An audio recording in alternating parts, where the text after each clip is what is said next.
What if the safest roads only appeared when the moon disappeared? On new moon nights, the sky turns ink black and the stars sharpen into a quiet map. Before we begin, where in the world are you watching from tonight? Tell me in the comments. I love seeing how far our little campfire reaches. Now slow your breathing. Let the day fall away and walk with Stone Age travelers who waited for darkness to guide their steps. Darkness is not an absence, but a design. When the moon is gone, the night stops throwing hard edges across the land, and silhouettes, the sharp cutouts that shout, "Here we are," from every ridge, simply fail to form. That single change rewrites the risk of movement.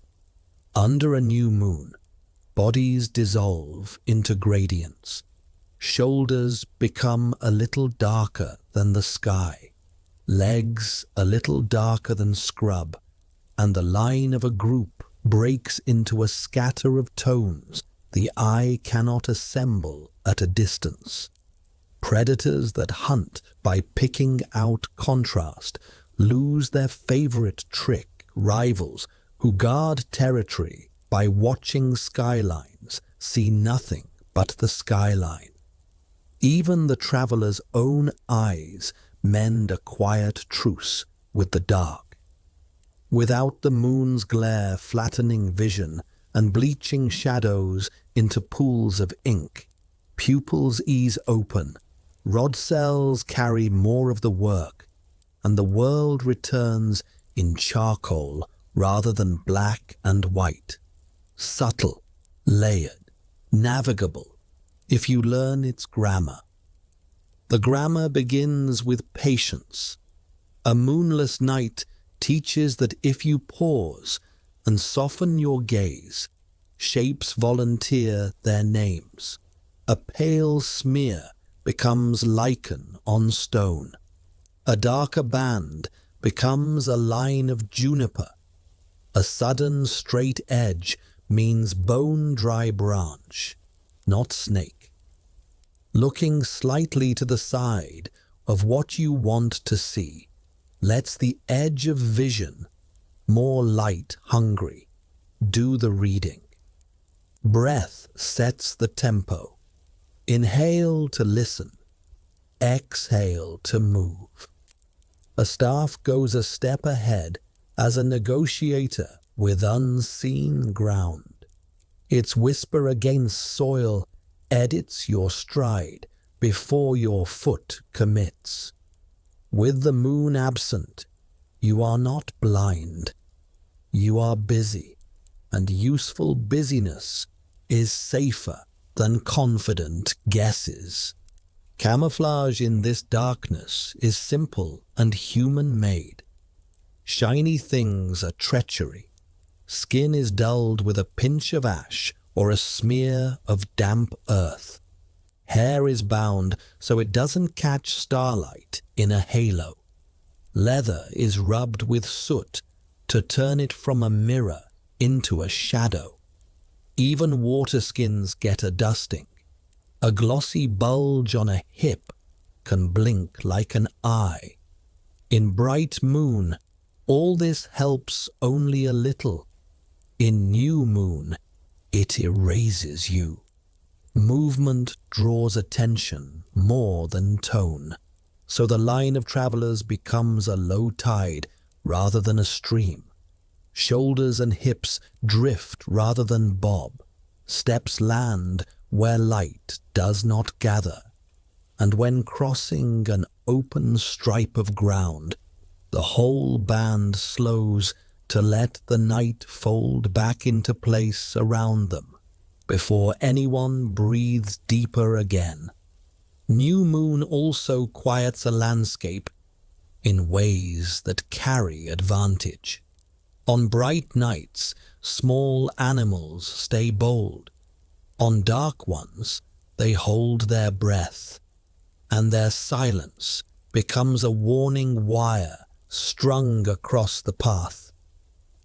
If a rabbit breaks early, or a nightjar flusters from ground too soon, something else is moving, and you adjust. More space between people, ember wrapped tighter, torches kept sleeping. Without bright highlight and shadow, sound becomes your shadow. You hear the grain of footing before you see it. Sands sift, leaf litters hush, gravel's small chatter. You can place soft feet on soft places and save hard places for when you need to announce yourself, because announcing yourself on purpose is often safer than doing it by accident. The sky changes sides under a new moon. With no bright disk washing out the stars, the heavens return as an instrument panel. The Milky Way hovers not as decoration, but as a lane. Star clusters sharpen like waymarks, and low constellations float at the horizon as checkpoints that march with the hours. You may not yet know their names, but you know their behavior, and behavior is enough. That faint wash of light above a distant ridge tells you the ridge ends in open country. A dark wedge biting into the star field marks a copse or a cliff that will deny a straight path. Clouds, too, join the work. Under a moon, they glare like wool stuffed against a lamp. Under new moon, they are just darker sails against dark sea, their slow tacking telling you where wind lives and where it sleeps. You aim for the sleeping places. Fire adopts the same logic. Under bright moon, you hide by competing, smaller flames in larger light. Under new moon, you hide by refusing to flare. Embers ride deep and dim, ash blanket thickened, pinholes misaligned, so gusts meet puzzles, not corridors. If you must light, you light downward into a hood of bark, and your face never turns toward the flame, so eyes don't catch a reflective flash.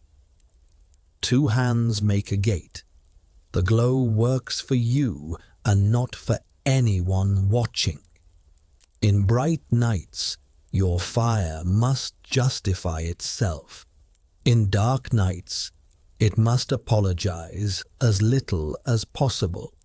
The coal is not a lantern. It is a promise you move from place to place without letting it say your name. Roots themselves change under a moonless plan. By day and in moonlight, ridges promise view and speed. By new moon, ridges are billboards. You choose cuts and benches instead, the quiet places part way up slopes where air slows and sound collects. The path favors edges, the seam where grass meets scrub, where scree meets bedrock, where forest thins into meadow. Edges dilute risk. A step sideways becomes cover or exit. Open bowls are last resort, crossed only where their own darkness is deepest, and then belly low. Tree lines are friends that walk with you, lending you their broken outlines. Even your rest points are chosen for logic of dark, not convenience. a pale rock shoulder that drinks starlight enough to outline hands, a slant of sand that reflects a hint of sky, so you can work by a shadow you can trust. New moon nights manage human heat better than any calendar can promise. Without moonlight telling the body it is still evening, skin believes the dark and relaxes. Air slides down slopes and pools in hollows. You ride above that cool surface the way a boat rides above a river. Sweating less saves water and judgment. You have room in your thoughts for keeping count of small things rather than bargaining with thirst. Insects that nag under bright night simply meet their own limits. The air's edge is colder, and biting wings prefer not to argue with physics. You find your rhythm sooner, rest fewer times for heat, and those rests are shorter because you're resting from distance, not from glare. The new moon also rearranges the negotiations you must hold with other eyes. Rival bands patrol edges when sight runs far. When it doesn't, they rely on sound and habit. You travel just outside habit. A well-walked animal track is not the only path, it seems. It is a broadcast. You take the track's shoulder instead, just enough off to steal its convenience without borrowing its attention. Places where human custom says, "Stop here." A spring that whispers across rock, a notch that gathers wind into relief, are places you pass without pause. You bank your ember a valley earlier and choose a sleeping ground that is kind to ears and uninteresting to anyone else's map. Under new moon, surprise belongs to the person who planned for not being noticed, not to the one who thinks darkness does the work for free. In the strict math of risk, the moonless night turns small margins into large ones. Every avoided silhouette is a not-quite encounter. Every skipped flare is a predator that didn't look up. Every minute your eyes are not busy repairing moon glare is a minute they are available to read ground or faces. When the moon is new, the land's contrast is low, but your choice's contrast is high. Careful is much safer than careless, and the distance between them is wide. That clarity is addictive. The band that learns it begins to schedule departures by the sky's emptiness rather than by day's heat or hunger's noise. We leave when the stars thicken, becomes a rule that needs no counting, and that kind of rule is the most durable kind because it lives in bodies as much as in minds. Even hazards that new moon cannot erase become more negotiable.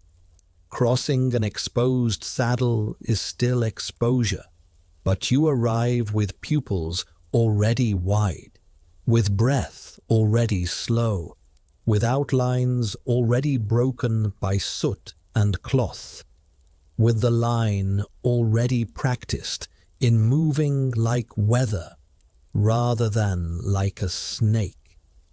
If a white stone gleams where a watcher might be, you become more stone than animal, and let that watcher's expectation slide off. If wind presses a slope into a single long exhale, You fit your steps to the exhale so your own noise hides inside it. If a dog voices in the dark, you do not answer with the rustle of panic. You answer with stillness, and stillness is easier to hold when the world has not been blinding you for hours. The logic extends to teaching. Children learn the night in moonless portions because it is easier to understand one thing at a time. Under a bright moon, exceptions pile up. Glare here, ink there, trick everywhere. Under new moon, rules are honest. Soft eyes see more. Sidelong looks see better. Slow breath steadies feet. Edges are safer than centers. Fire is a secret.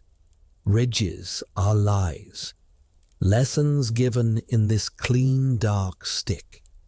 And later, when those children are the ones who choose roots, they carry in their bones a sequence that begins with wait and ends with move, not the other way around. It shows in their hands when they cradle the ember. It shows in their whisper when they say, now. All of this funnels into one quiet truth. Traveling at new moon isn't about liking the dark. It's about making the dark like you. You remove the things it dislikes, glare, hurry, hard outlines, and it repays you with privacy, coolness, and a sky that tells you more than it hides.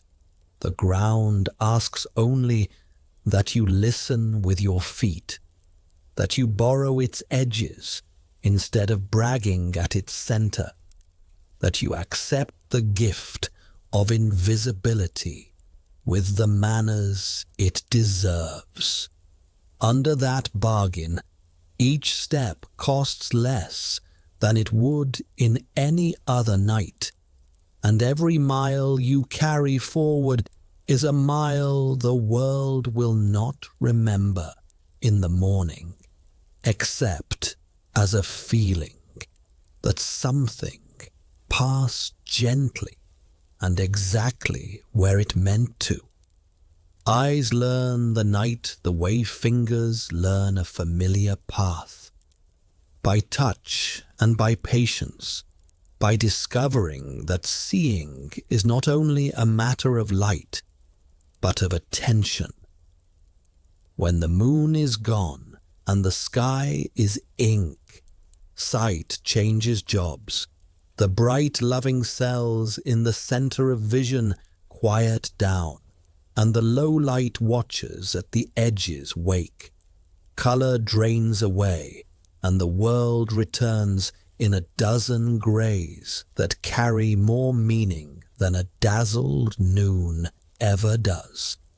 Shapes stop shouting and begin to whisper. A person who hurries will call it blindness. A person who waits will call it detail. The trick is to let your eyes be animals again. Look a little to the side of what you mean to see, and the thing will step forward on its own, a rock wearing lichen rather than a sleeping animal, a dark seam that is a crack in earth rather than a snake, a pale dusting that means sand rather than slick mud. Keep the center of vision for judging distance. Keep the edges as scouts for faint movement and soft contrast. Let both trade tasks without pride, because pride is the quickest way to stub a toe and wake the grass. Dark adapts more slowly than impatience can stand, so ritual makes a ladder over those minutes. Before leaving a fire, you turn your back to it and lower your gaze. Smoke and glow fall behind your shoulders, not into your pupils.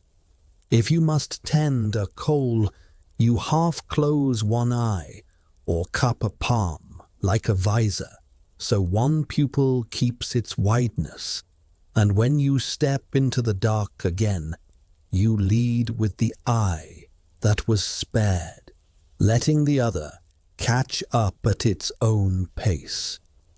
The elders teach children to blink deliberately, not fast, moistening without startling the thin patterns the night offers. Squinting a breath can sharpen an outline, then easing lids open softens the glare of a stray star. It is a rhythm like breathing. Tighten to decide, relax to receive. When a torch must wake, it wakes low and points into a hood of bark. Faces turn away, eyelids lower, and no one stares at flame as if it were a story, because flame will steal all the stories from the road if you let it. Feet and eyes make a compact. Vision sketches the next 3 steps. Touch edits in real time. You feel for soft ground to quiet noise, hard ground to cross streams of scent, and you place weight like water poured, forefoot tasting first and heel following only when nothing protests. Eyes search for the faintest shine, wet rock that will slip, ice that will betray ankles, and for the faintest shadow, a shallow hole that will twist a knee. A staff writes its own little alphabet on the path. Tap for stone, hush for moss, scratch for dry leaf, hollow knock for hidden root. Eyes translate each letter before the foot signs the page. In grassland, you read the sheen on blades to find wind direction and keep your scent behind you. In forest, you read trunks the way you read stars. Pale birch as a bead on a cord to align your way. Dark pine as a warning of needles that cushion and conceal holes. Eyes unfurl outward and return often, like a hand that reaches and then comes back to make sure it has not let go. Groups carry sight the way they carry fire, distributed and protected. The best dark readers walk at the front and the rear, never beside the ember. Children move in the middle, where ground is already decided by 3 steps of proof. A cousin who hears better than she sees walks just off to one side to catch the wing beats and the sudden silences that mean more than any outline. Eyes rest in turns without closing. Someone watches the far, someone the near, someone the sides, and every so often the roles swap as quietly as a reed passed between fingers. When the line pauses, it is not only for breath, it is for vision to ripen again. Darkness has momentum, and if you jolt it with chatter or light, it tumbles and must stand up all over again. So hands speak, 2 taps for turn, a squeeze for halt, a held palm for crouch, and eyes are spared the work of reading mouths. Night sight is also a craft of preparation you do long before the stars appear. Trails meant for moonless travel are marked in daylight with materials that will answer starlight. A thumbnail of pale shell wedged under a root at ankle height, a sliver of peeled bark on the lee side of a tree where only a traveller at the right angle will notice it, a ring of light-coloured stones set where a path turns in scrub, so the sparser grey will suggest the corner without advertising it. None of these are bright enough to sell your direction to a rival. All of them are gentle enough to lend a hint to a friend. Before you set out, you rub a thumb of ash over the gloss on a gourd, smoke the shine from stitched leather, and push hair flat so it doesn't catch star glitter like frost.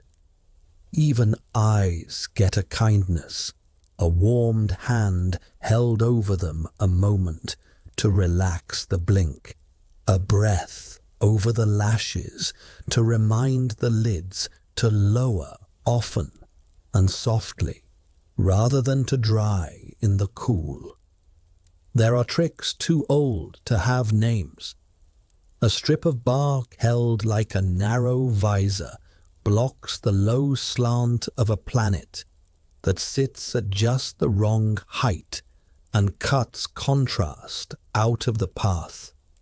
Eyelashes, half lowered, act like a comb to sift glare from a wet rock, turning the head a slow finger's width, while staring sidelong, makes faint stars and faint edges brighten for a heartbeat.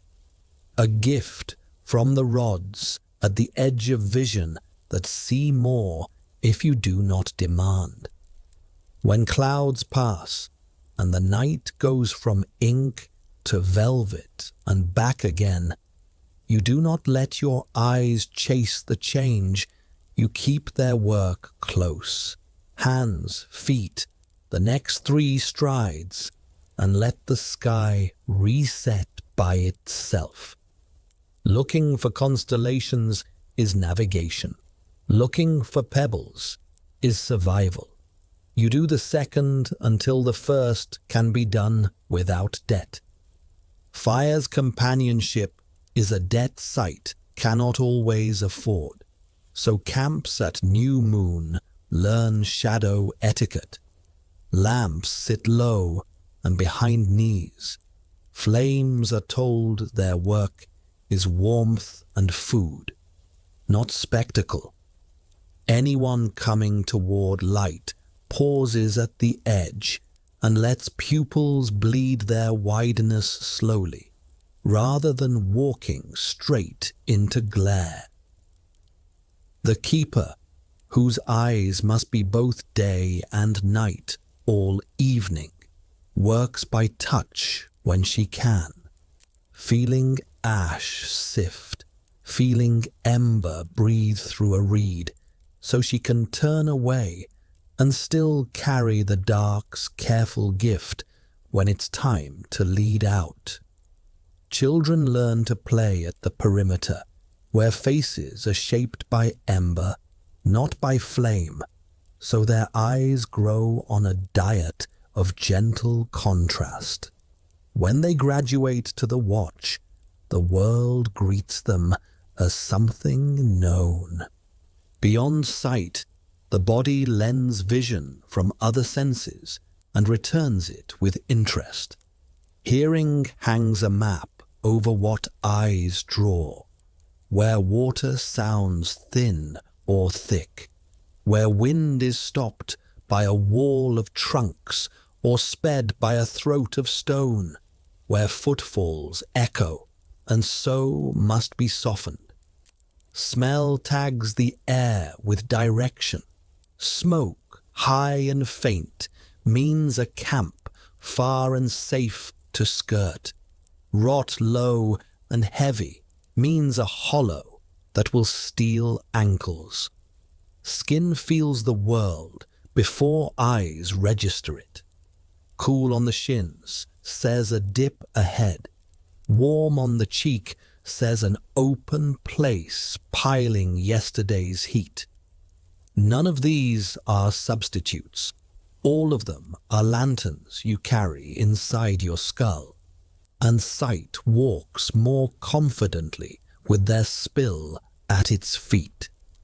Practice stretches what darkness offers. Eyes that have learned the patience of moonless travel can read a room by a single coal, can count people in a clearing by the quiet geometry of shoulders, can follow a child's hand in the dark, as if it were a bright ribbon. They remember to rest on soft focus before asking for sharp. They remember not to rescue a doubtful outline with a guess. They remember that cold gleam at the corner of vision often means water, that a shadow which refuses to move is a stone, that a shadow which moves in a way wind does not is something living. They know that after a burst of light, a lightning sheet, a torch caught too high, you stop, you lower your head, you let pupils dilate and the purple after-image drain, and only then do you ask for the road again. They know that the most faithful lantern is the one inside the eye itself, coaxed, shielded, fed with time rather than flame. And in the end, this is what eyes learning the night truly means, accepting that sight at its best is a conversation, not a command. You do not force the world to be visible. You invite it to show itself, and you give it a minute to decide how. You move at the speed of comprehension rather than at the speed of legs. You treat your own pupils like small creatures that startle easily and trust slowly. You keep your gaze kind to detail and your demands modest, and the night repays you by filling with the sort of clarity that is not bright but is exact, a path that exists because you looked softly enough to let it gather under your feet. When the moon withdraws and the sky deepens, the stars stop being decorations and become instruments. They do not shine at you so much as alongside you, and if you keep the company they offer, a road appears where there was only dark. The first lesson is that the sky moves with manners. Night after night, stars rise at the same places and walk the same arcs, setting at the same notches on the far hills, as if they were beads on a string pulled by an invisible hand. The whole canopy wheels around a patient point that barely budges, a quiet anchor near the north that tells you which way does not change while everything else does. You do not need to know names. You need to recognize behaviors. A tight little cluster that glitters like spilled salt climbs, crosses, and sinks earlier as the cold grows. A crooked line of 3 bright points clears a ridge at a known hour when the season tilts. The vast pale river of the Milky Way leans one way in early autumn, another in late spring, and those tilts are compass marks you can feel on your skin after a while, as familiar as the slope of your home valley. Travelers make the sky small so they can carry it. They choose a handful of guides instead of the whole map, a pair of bright cousins that keep their distance all night, a ladle of stars that pours westward in winter, a short, straight belt whose line points toward water or toward open country, depending on the month. To each they marry a ground truth only they will understand, a notch shaped like a tooth, a lone poplar on a hummocked field, a pale boulder that keeps frost later than its neighbors, and the pair becomes a stitch that holds dark and earth together. When the belt is one hand above the tooth notch, the path bends, someone taught, and the children repeated it until they could see it with their eyes closed. The more such stitches a band shares, the less they argue about where the night is taking them. Stars make time as well as direction. Notches cut in a staff are matched to the climb of a familiar cluster. When those 6 cold sparks are a thumb's width above the horizon, the first rest ends. When they sit at shoulder height above a certain thorn tree, the ember is aired. When they kiss the broken ridge, the night is half spent, and water will be close if you've read the land correctly. There are songs for this, not pretty for their own sake, but accurate, pacing the knees and the breath and the small tasks, belt to the hill, drink, ladle to the notch, share fruit, the 2 bright ones apart, shift burdens. So no one has to ask, so no one has to light a lamp to look at a cord of knots. You sing because singing keeps rhythm, and rhythm keeps the road from fraying. On open steppe, the sky is a field of fences you can lean on. You set your shoulder to the long smear of the Milky Way and let it lead you across grass that hides its own shallow rivers. You watch a low star skim a dark line of willows and know a stream is there before the frogs tell you. You notice a bright wanderer, the kind that changes place night to night, and you do not trust it for direction, but you memorize its mischief to tell stories later when you need to make a child listen through the cold. In forest, the canopy edits the sky into apertures. You walk from window to window as if passing rooms in a long house, taking bearings in slices. Pale trunks are partners then, borrowing starlight and returning it as gentle stripes that call out the path like waymarks. In hills, the horizon does half the work. Stars wink out behind the teeth of ridges the way a herd slips through a pass.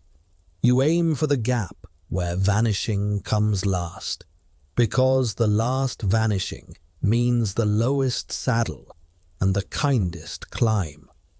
Starlight becomes more than sight when you learn to look through it rather than at it. A shallow lake turns the sky into a second instrument.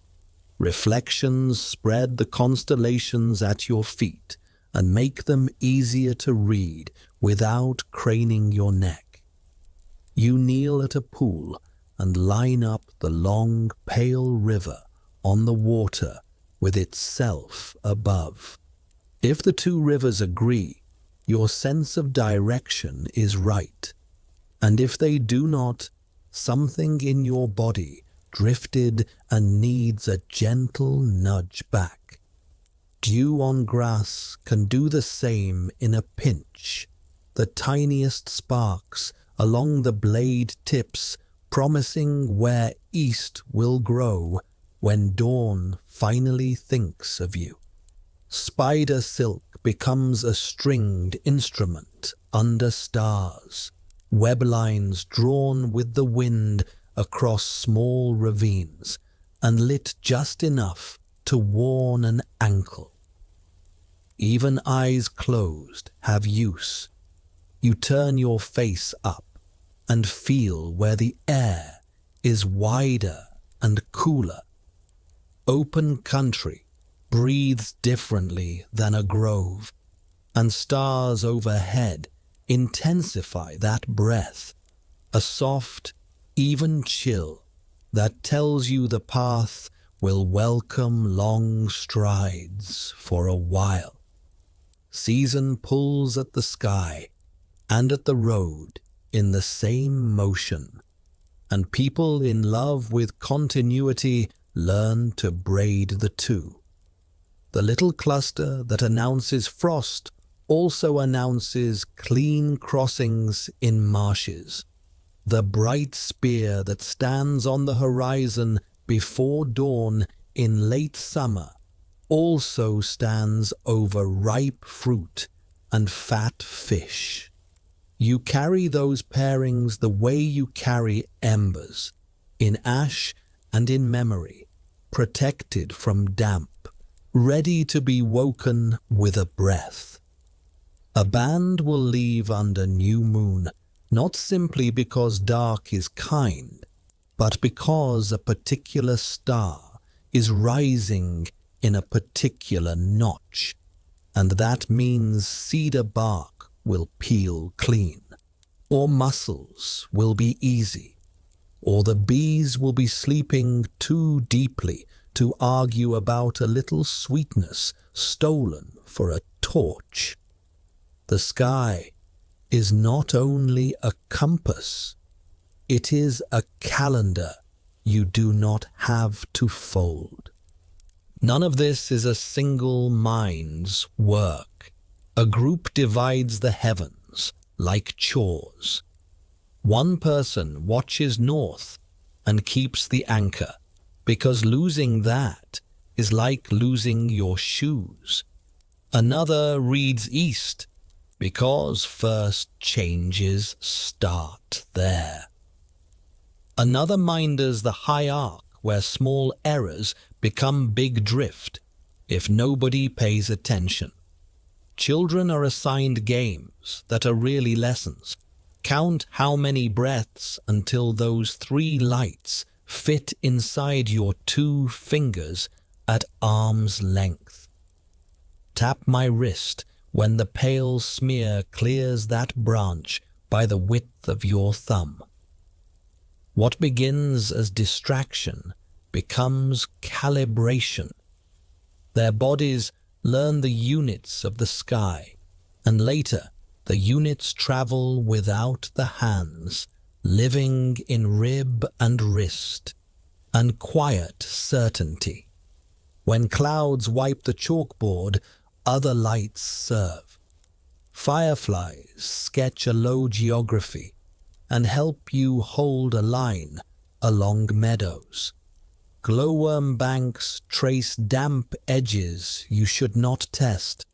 Snow, when it falls in new moon, carries stars in each flake, so the ground itself answers back with the faintest glitter that picks the safe slope from the hidden hole. If cloud turns the world to one shade, you borrow edges. Carry a shard of pale bark at knee height to compare the dark against. Use the curve of your own forearm as a yardstick for how much sky has gone blind. Ask the ember for a heartbeat of blush under bark to relight the eyes, and then hide it again before it steals your night sight. The sky is generous, but it prefers attention over impatience. When it stops giving, you do not scold it. You lengthen your patience to match. Songs keep the map when throats are dry of speech. A litany might begin at dusk with the first bright points and end at dawn with the last. East Gate, South Ladder, West Bowl, North Wheel. Each phrase tied to a position and a ground truth. So if anyone mutters South Ladder low, everyone's feet adjust with the same small drift rather than 17 different guesses. These songs are not proclaimed. They are hummed near the teeth or tapped with thumbnail on strap, because noise travels farther than starlight forgives on some nights.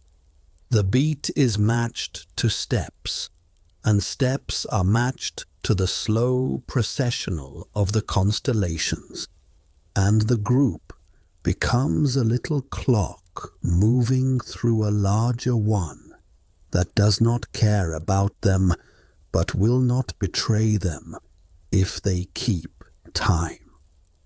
There are always edges of mystery that make the craft sweeter. A certain bright star will sometimes tremble from low air and seem to speak. People give it a personality, so children will remember its tricks. The pale river sometimes shows lanes within it, darker sandbars and brighter currents. Someone will swear a route is safer when those currents lean a certain way, and if that keeps their stride steady and kind, the sky does not mind being credited with a little guidance it did not offer. The near fixed point around which the dome wheels is not exactly fixed and not exactly in the same place for all years, and this too becomes a story. How the heavens drift like ice on a river, slow as old age, and how our grandmothers knew a slightly different night than we do, and how we owe them respect for learning it so carefully we can still use it after it has moved. At a practical level, star watching is also a craft of comfort. Eyes raised too long ache and lie, so you interleave down looks and up looks, letting the path and the sky take turns.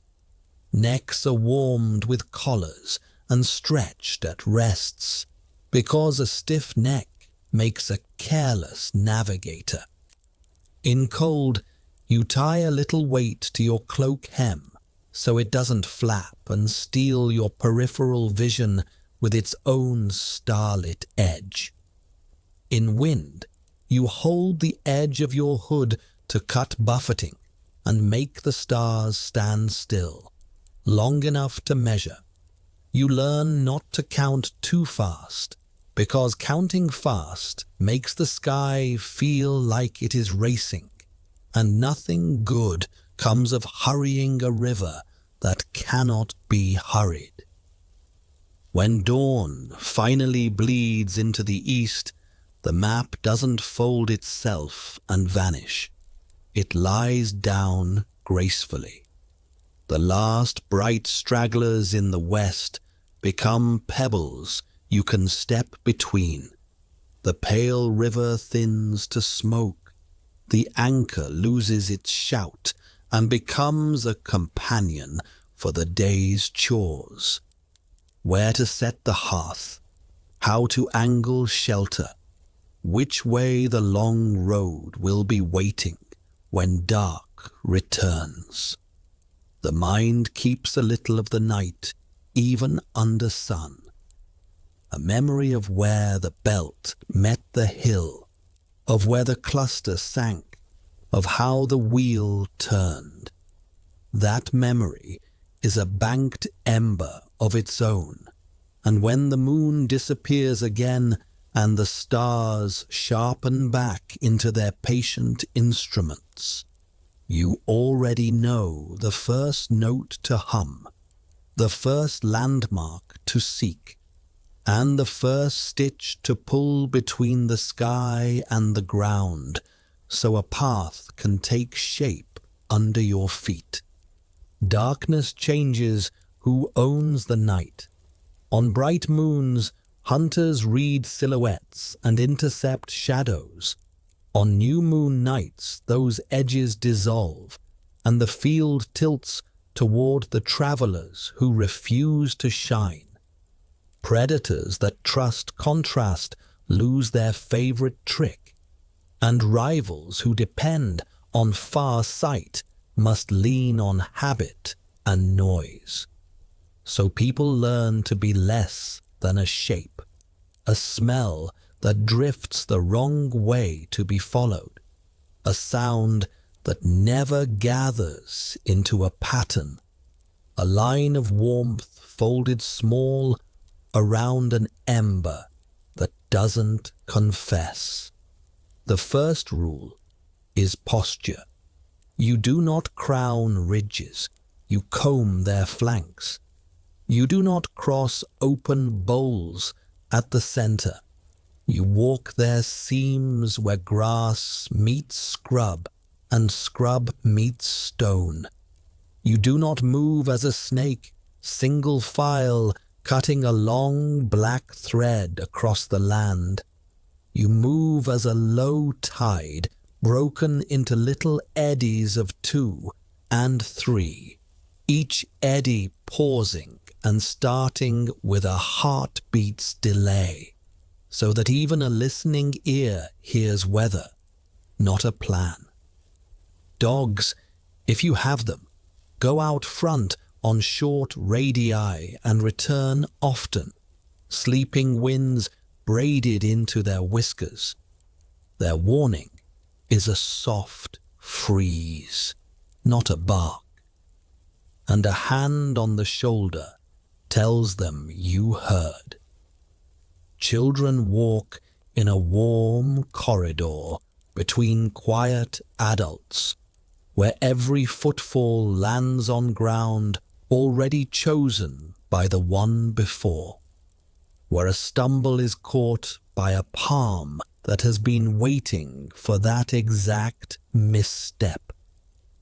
Eyes in grass and eyes in rival camps lean on rhythm, so you unteach them what to expect. Patrols check skyline first. You half-step below it and aim for benches where your outline blends with dry brush. Watchers wait for fire at expected hours. You feed embers well before that or long after, and when you must show flame, you show it downward into a hood of bark with the seam turned to your chest so no face catches a flash. If you need a brand for a crossing, you let it bloom inside a clay cup, not in the open air, and you carry it low so the light strokes the ground rather than writes your progress onto leaves and bark. You keep hands, forearms, and cheeks dull with ash or a touch of damp earth. Even a clean palm can blink in starlight when it rises to push a branch, and blinking is how distance finds you. Leather is smoked to take the shine off its back. Hair is braided tight so it doesn't halo. Gourds are dusted so they don't wink as a second moon on your hip. A band polished for day is proud. A band dusted for night is invisible. Scent is a louder language than many remember. New moon air cools and slides down slope. Your smell will ride it if you are careless. The line sits crosswind when possible, so your breath smears rather than streams. If you must take the wind at your back, you give more distance to water, to burrows, to well-walked tracks where noses are thick. You use the short tongues of wind that curl in gullies, 2 breaths of stillness between regular pulses, to step past dens without leaving a signature the dawn will read. Torches are resin-rich but modest. Their smoke is tempered with a pinch of punk or a bitter herb that insects and curious noses dislike. And if you must douse, you douse with patience rather than water, so no sudden scent of steam rises like a flag. Meat, if you carry any, sits inside a skin that has known smoke for weeks. Raw, bright odors attract hungry decisions that ignore darkness, and hunger is the one force that hunts as easily without silhouettes as with them. Sound is the shadow you make even when you are behind a rock. New moon travel turns speech into touch. 2 taps on the elbow mean turn. A squeeze means halt. A hand pressed flat in the air means down. A cord knotted at intervals trails from the leader's wrist to the next and the next. A tug on a knot is a unit everyone learned in camp and becomes a sentence in the grass. If a message must be said, it is breathed at the back of the ear so lips never catch starlight and teeth don't flash. Every object that can rattle is bound, tools wrapped in bark sleeves, gourds corked with plugs that fit like bone in socket. The ember container slung high and close, where your body stills its swing. You choose your footing by sound as much as by sight. Moss and dust to cross near camps, stone when you want to announce yourself to animals that hate surprise, shallow water when you'd like noisy ground to wash away details in a steady hush. Even rest is quieted. Coughs are packed into sleeves. Itching is done with the back of a wrist rather than a fingernail that clicks. Sneezes are stolen by a thumb pressed hard beneath the nose and a breath held until the urge admits defeat. Predators' habits are calendars of their own. On bright nights, cats linger at the edges of open ground to catch prey crossing between islands of shadow. On new moon nights, they move trails and hug noses to earth. You take their places from them without quarreling. Do not be the sudden shape on the open lane they expect. Be the nothing in the low places they would use if they were you. Hyenas ape patience, where scraps are easy around human camps on full moons. On dark nights when scraps are fewer, they range wide and announce themselves less. You listen not for chatter, but for the lack of it, the quiet ridge where scavengers would usually laugh. And you avoid that line because absence means focus, and focus has eyes. Owls give away movement. Their wing beats change when they share air with fur. A single stiff clatter of a nightjar from the ground is a story told too soon. A fox's bark, slapped flat by wind, says a hollow is a head that remembers sound in loops. You carry a bundle of these little translations like charms and take them out without thinking, and the road stays safer because the world is telling you what it will punish and what it will forgive. Rivals are more readable than animals and less predictable. Their fires tell you who speaks loud and who speaks long. Their paths tell you who is cautious and who is lazy. On new moon, neither fire nor far sight helps them much. You pass by habit instead. You do not cross their habitual ridges where offerings are left and tempers live. You pass a terrace lower and leave no token. You skirt springs widely because water draws talk and talk draws listen. You mark your passing only where it helps later. You wedge a small pale shard under a root that only someone at knee height will notice. You tip a stone so its lighter belly faces east and will read like a little moon at next new moon for your own returning feet. You press a fingerprint in damp clay where no one will look, but where you will smile when you see it again. If you must cross scent lines at their borders, you choose hours when they sleep hardest. Deep in the night, after first dreams have spent their restlessness. And you carry smoke scent in your clothes, so your smell reads like a wind shift, not a trespass.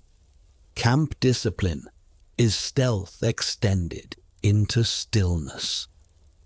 New moon camps live under quiet roofs.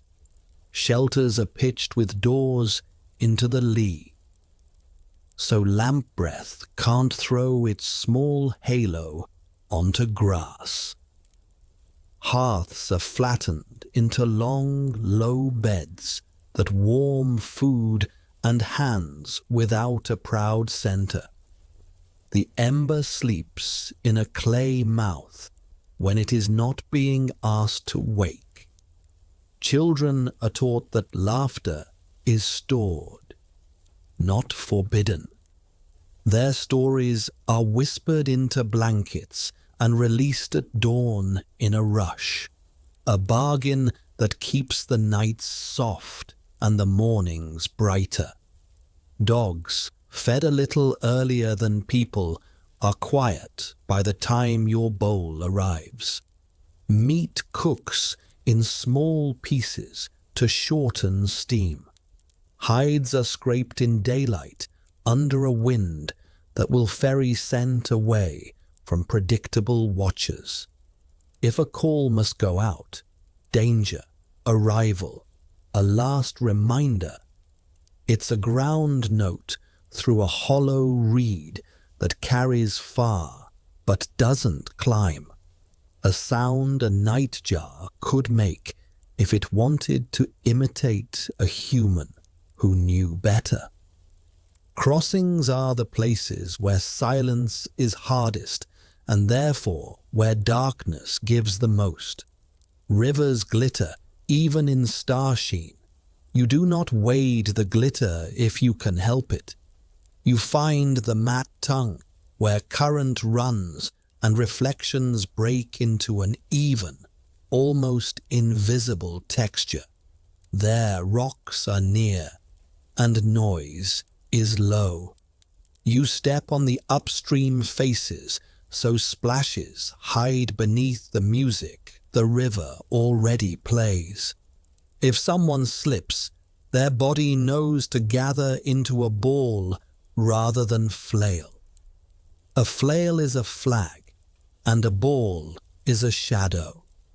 In reeds, you let the first 3 people pass, and then you count to 60 before the next, so the rustle never rises above wind and never forms a pattern that makes a fox tilt its head and listen harder.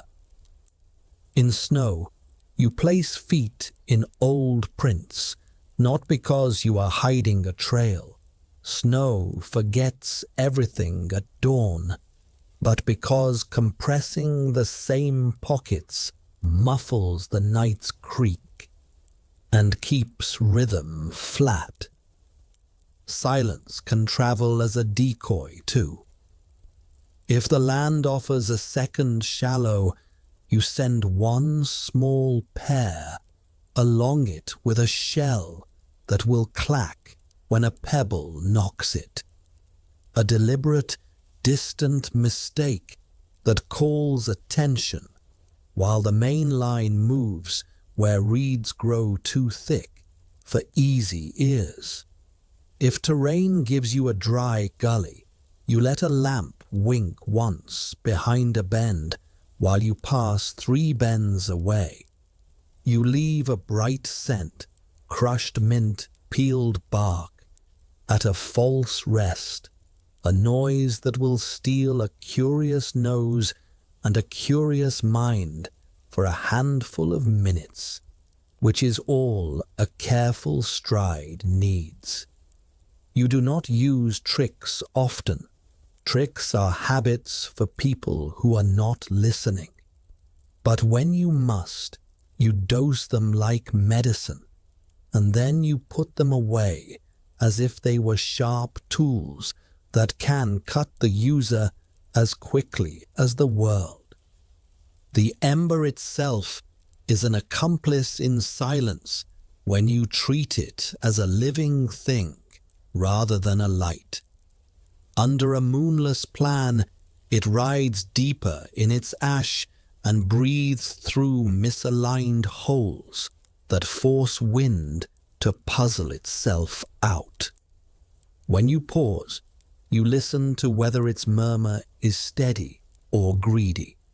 A greedy coal will chatter the nest and send a thread of scent farther than you want. You calm it with a little ash. You hum through the reed instead of blowing.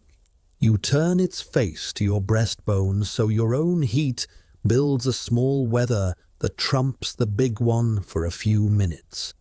In absolute danger, you do not put it out.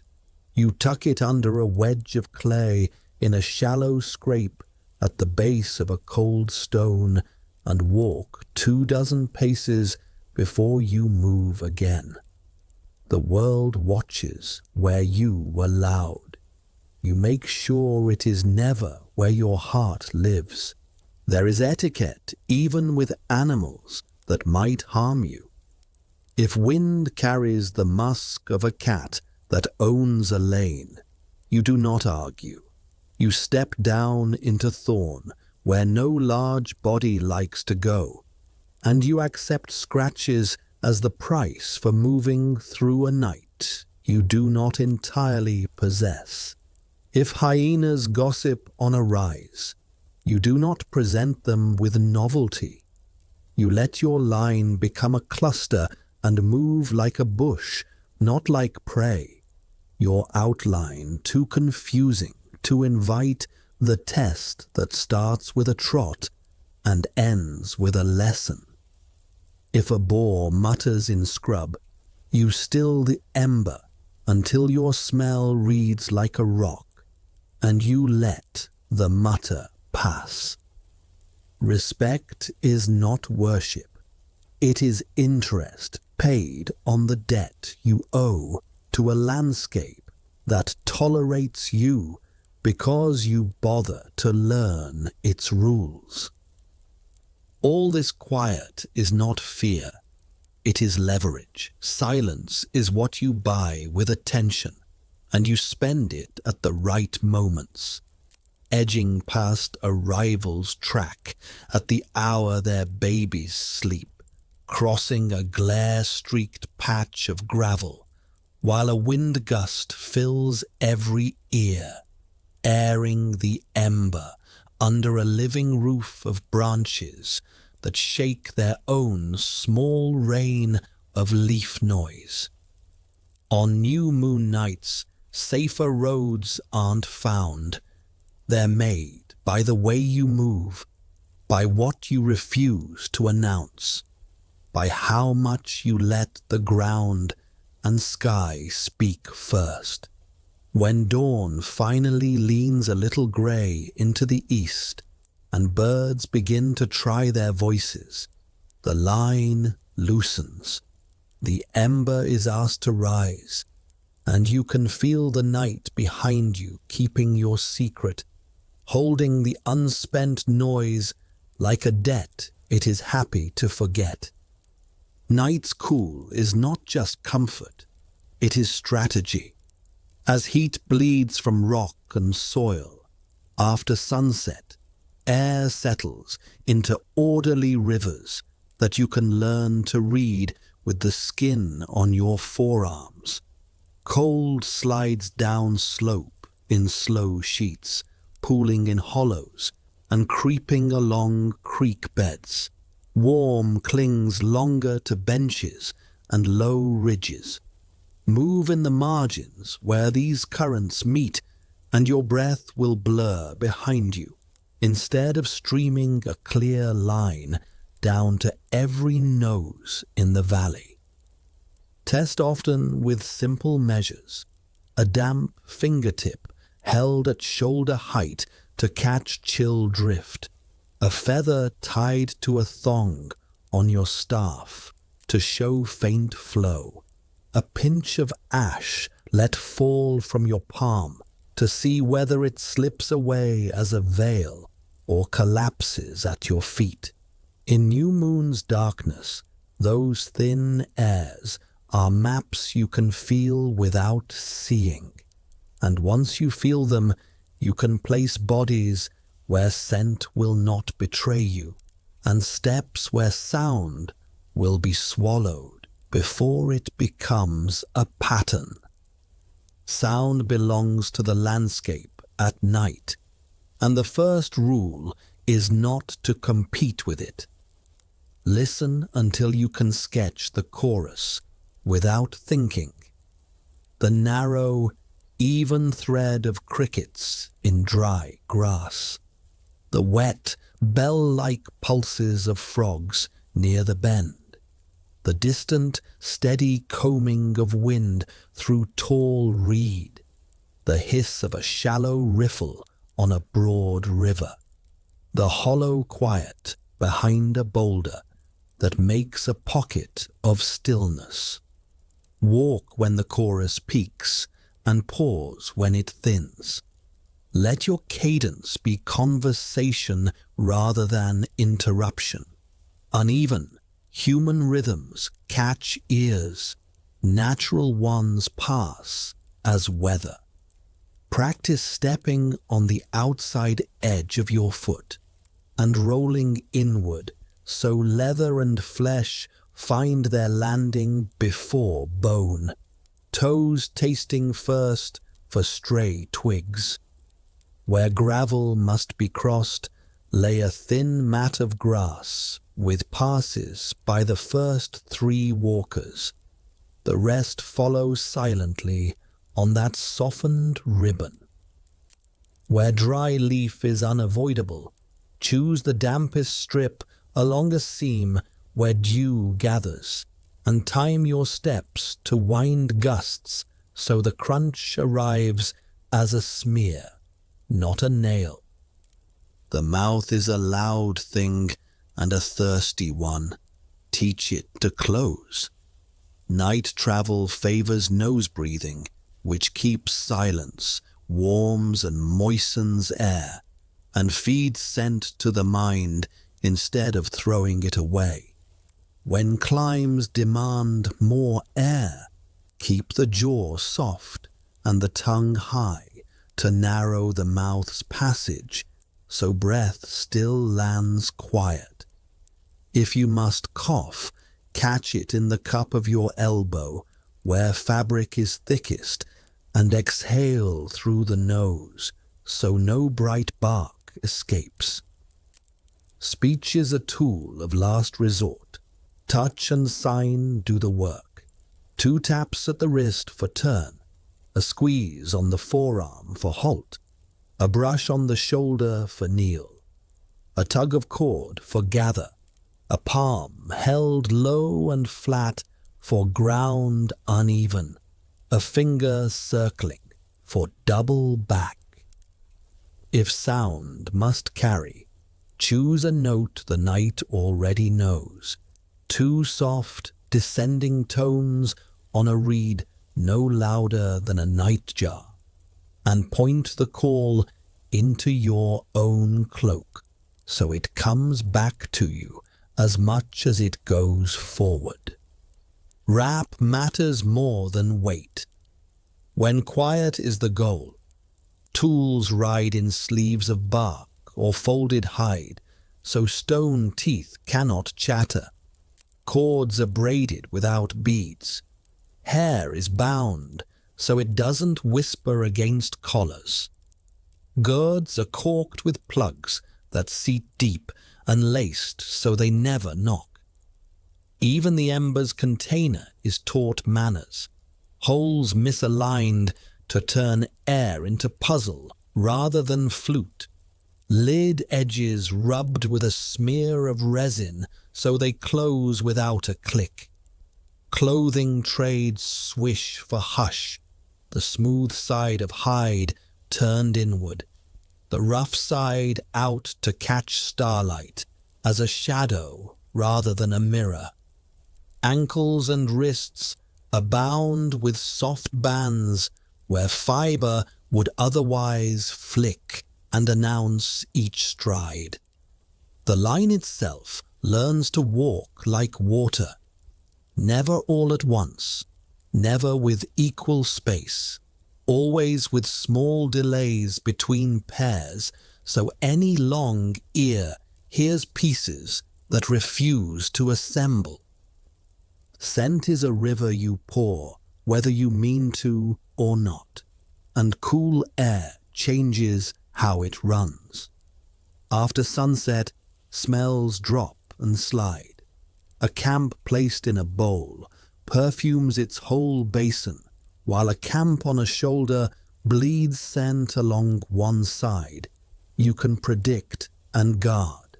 Rub skin with ash or dry soil until your hands and face lose their brightness to both eye and nose. Smoke garments lightly when you can, so even sweat smells like memory rather than meat. Avoid loud flavors on travel days. Garlic, fish oils, crushed seed pastes, because breath remembers what you fed it, and breath writes letters downwind. Meat rides double wrapped in smoked hide, fat wiped so no drip leaves hot punctuation on cold ground. Latrines are dug where wind will forget them, far enough to spare noses in stillness, near enough to read in storms, covered deep with ash, never on trails critters already read for news. If you must mask a crossing, bruise a handful of bitter leaves and drag them with a cord behind the last walker. The line of green scent will draw curious noses downhill, while your steps edge crosswind uphill. Night's cool is economy for bodies as much as for smell. When the sun is gone, water stays where you put it, and salt lingers where you need it. Sweat comes as a fine polish instead of a stream. Pace is metered to breath that never forces your mouth open. Strides shorten on climbs, so legs never demand the gasp that breaks silence and dumps scent down into hollows. Cloaks ride open at the throat and chest to spill heat without wetting fabric. In cold, you insulate the core and let limbs work cooler, so you do not overcook your scent into clouds. Hands stay warm to keep touch steady. A warmed stone rides at the belly to keep deep muscles loose and lungs easy, so nose breathing remains possible. Between pushes, you sip, not swallow. Water speaks in small, frequent gifts at night, and thirst is appeased before it becomes a cry that steals judgment. The cool also lends its help against wings and stings. Mosquitoes and midges thin when air drops below their liking. You help the thinning, along with a breath of resin smoke at camp that clings to cloth without making a plume, and with a dab of crushed bitter leaf at the cuffs and hairline where pulses beat. If you must choose between two lanes of equal noise, walk the one brushed by a faint downslope stream. The breath of cold will press insects into the other lane and give you back a tighter line and quieter ears. When heat lingers from rock or road, you skirt that brightness the way you would a camp. Warm ground throws smell high and makes sound travel fast. Cool ground eats both, like dry moss eats a spark. Listening is a muscle and gets trained on purpose. Children are taught to map a valley with closed eyes, count to 100 and point to water, turn and point to the tallest grass by how it combs wind. Hold a pebble at the ear and describe the ground by the way footsteps carry through bone. Lift the hood and name 3 sounds that were waiting under it. Later, they walk with elders and trade answers for corrections, and they learn that some nights the loudest sound is the one that has gone missing. The frog that fell silent, the cricket chorus with a notch bitten from it, the wind that moved to a different shelf. They learn to cup an ear toward ground, as if drawing a bowl of quiet from soil. The staff's butt tells secrets through the wrist, thrumming differently on hollow pockets than on packed earth. A useful warning for ankles and for nests you don't want to wake. They learn the technique of softing, a tool, pressing the pad of the thumb against a haft where a finger might otherwise tap as you walk, and of shadow carrying, keeping the weight of a bundle at the moment it crosses your midline for a heartbeat, so swing never adds its own rhythm to your own. Cool air can hide you. It can also trap you if you forget that pools form in the same bowls that tempt tired feet to stop. Camps choose perches with a slight lift under their backs and their heads set toward the faint movement of air, so breath and ember alike are not smothered. Fires built low and long in those little breezes burn clean and leave thin scent. Fires built in hollows huff and complain and paint a wet story on everything within reach. Cooking waits for the brief times when air rises again, near midnight on slopes that exhale, near dawn when the valley breathes up. As those hours ferry smoke away into sky. Food is cut small to minimize steam. Pots are lidded to keep scents local, and the torch used to light is returned to ember without walking through camp, so it doesn't write a bright trail on eyes that will have to learn the dark again. Water is silence in another shape, and cool nights let you carry it farther with less cost. When dew lays its thin skin on grass, you harvest it if you must. A cloth dragged along blade tops and wrung into a gourd.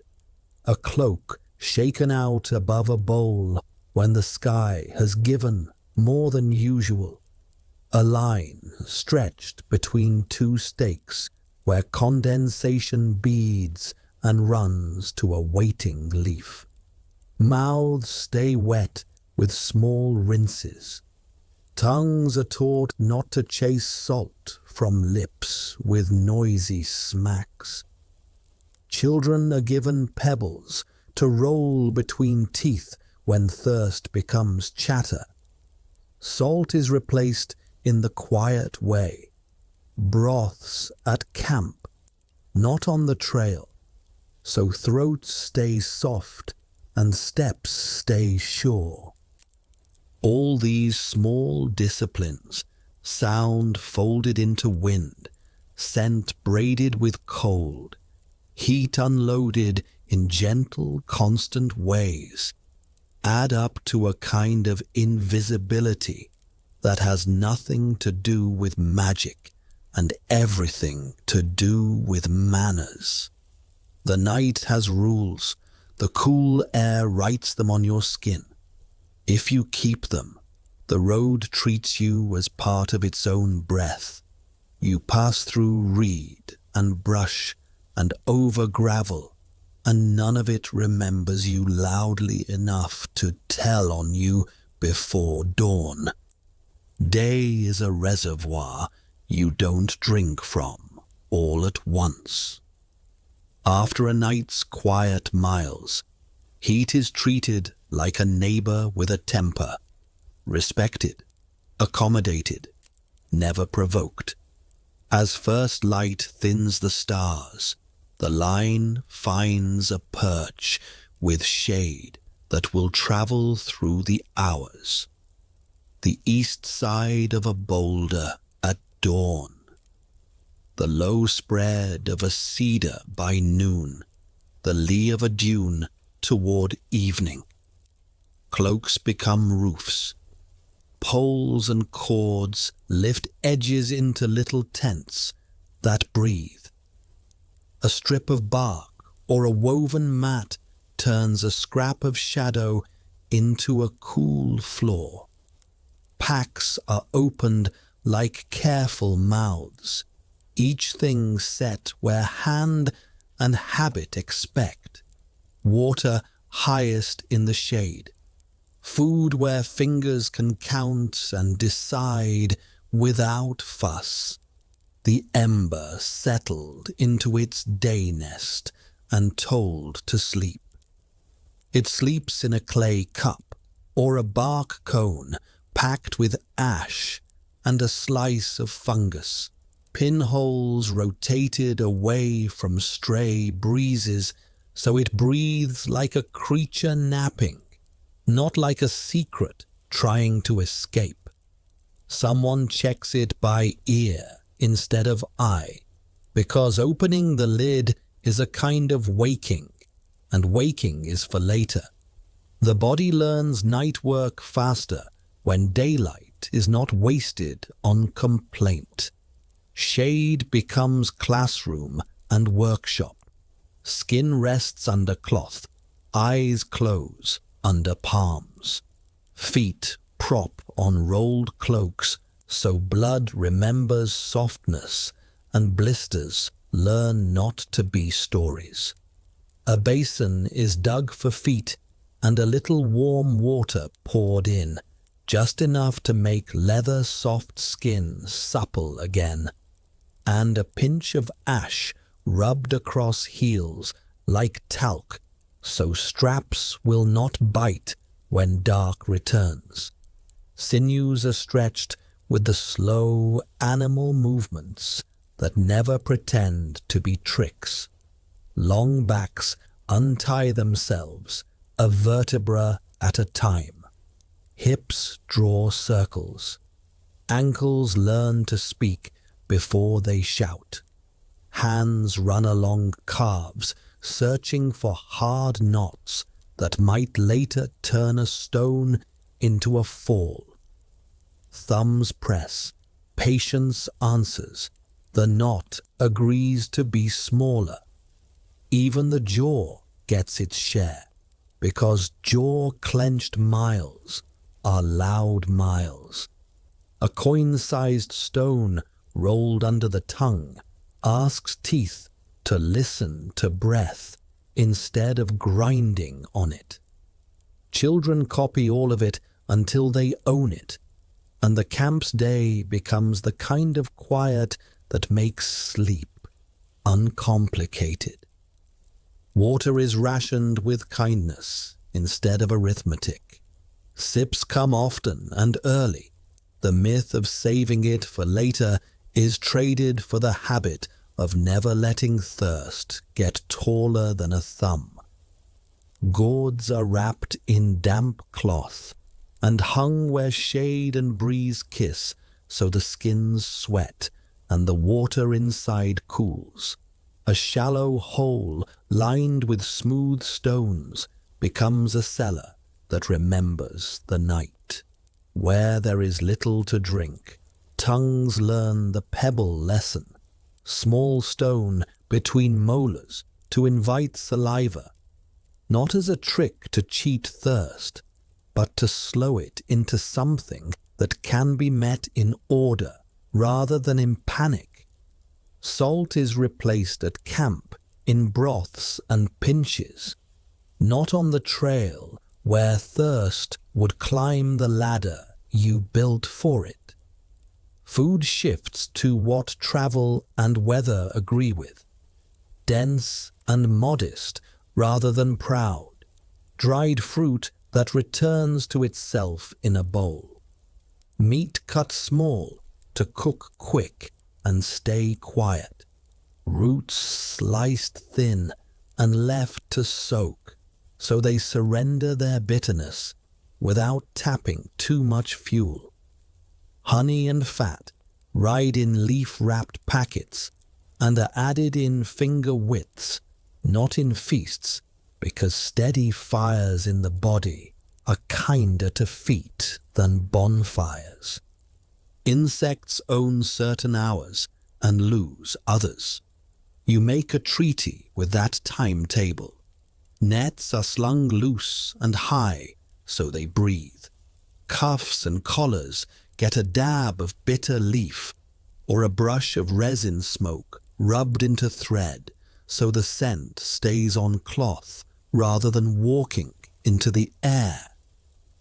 If the camp is near water, a drift of green branch smoke is pushed along the ground before rest, not to fumigate, but to nudge wings to a different dream.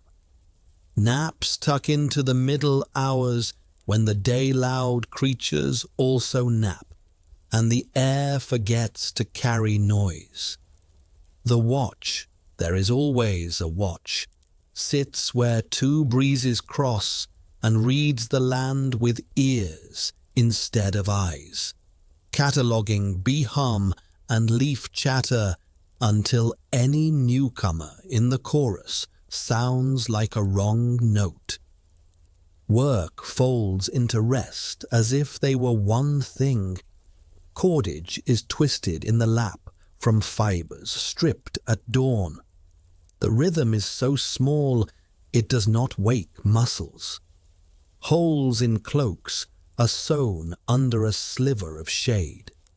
Needles are fed by memory hands, while stories are told in a voice no louder than breathing. Tool edges are dressed with whisper strokes so stone doesn't sing. Glue pots ride the edge of warmth so resin softens and waits. Sandals are mended with new thong where the old once burned the skin. Children are taught knots on their own ankles so they feel what is too tight and what will hold, and their pride, when a loop lies flat, carries more rest into the camp than a dozen scoldings ever could. Foragers move like mist rather than like search parties, never all at once, never far, and return with herbs that cool, leaves that line nests, berries that will become the sweet memory of the day when the night asks for patience again. They leave sign a sleepy person can read at a glance, a twig laid across a rock, a pebble turned belly light side up, a cord tied to a branch at the height of a hand that will reach in the dark.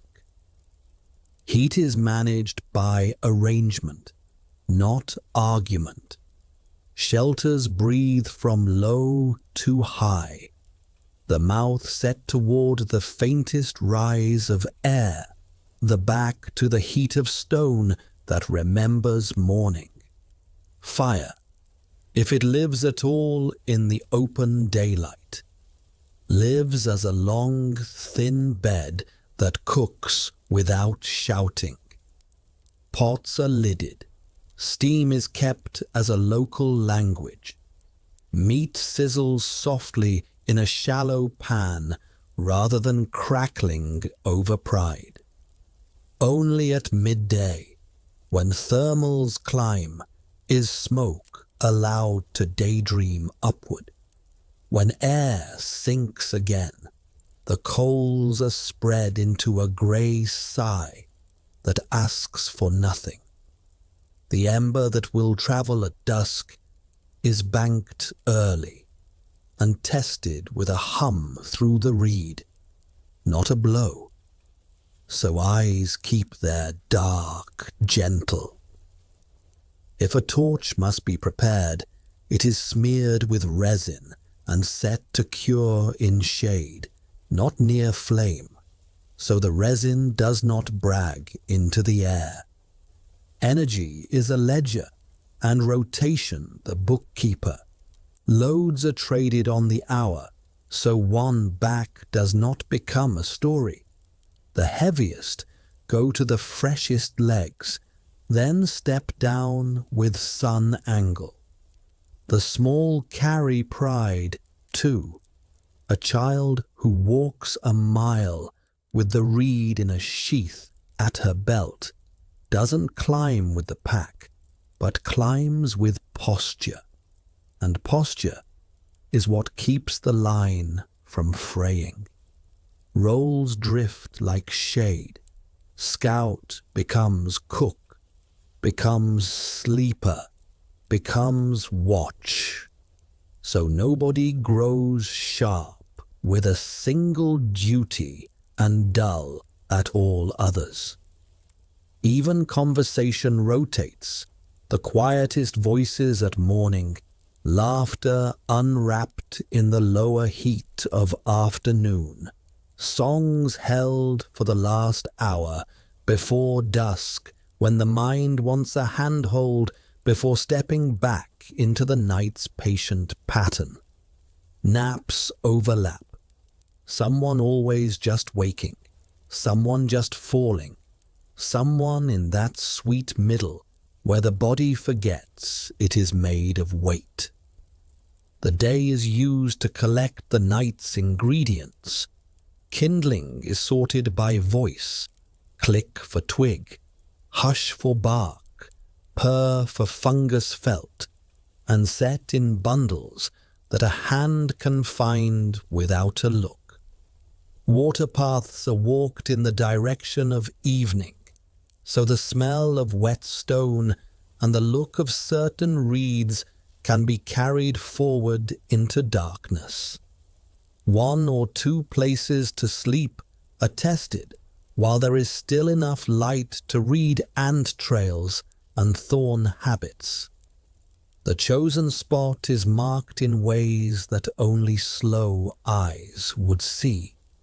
3 stones nested, a grass tuft braided on the side away from the world, a shallow scrape of heel that looks like wind's work. If the route crosses tide flats or rivers, their mouths are watched from shade.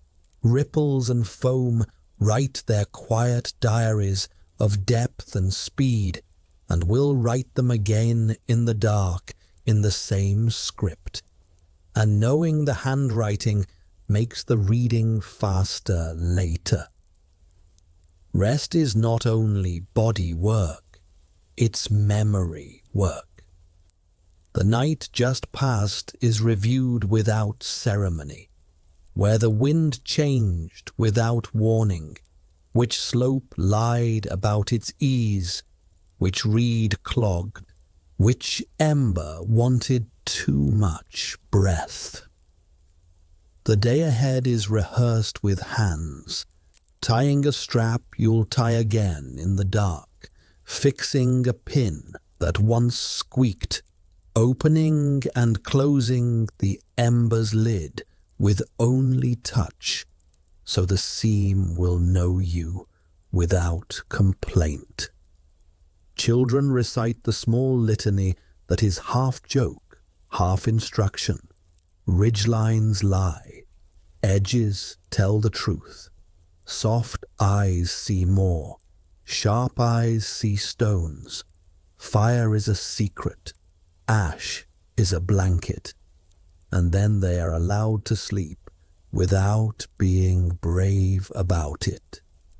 Elders tell a 5-breath story and stop, not because it is finished, but because the story can wait. Leaving something for later is a kind of rest of its own. As the sun begins to lean and color returns to edges, the camp wakes without anyone calling for it.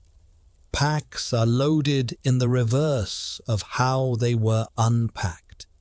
Heavy against the back, soft against the neck, water next to shade, quiet things nearest to hands. The ember is listened to one last time and fed a thread of air if it sulks, ash if it brags, then closed again and slung where the heart can feel it answer like a small animal that agrees to travel. Feet are wrapped or bared according to the next ground. A stone is checked in each shoe for stowaway grit. A cord is re-knotted just because knots behave better for a person who doesn't trust them out of habit. The heat has eased.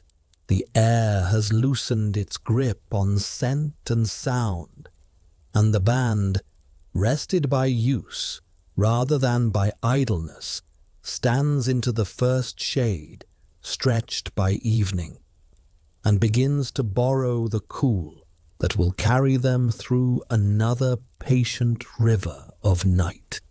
Coasts and rivers are night's longest sentences, and new moon gives you the quietest punctuation to read them.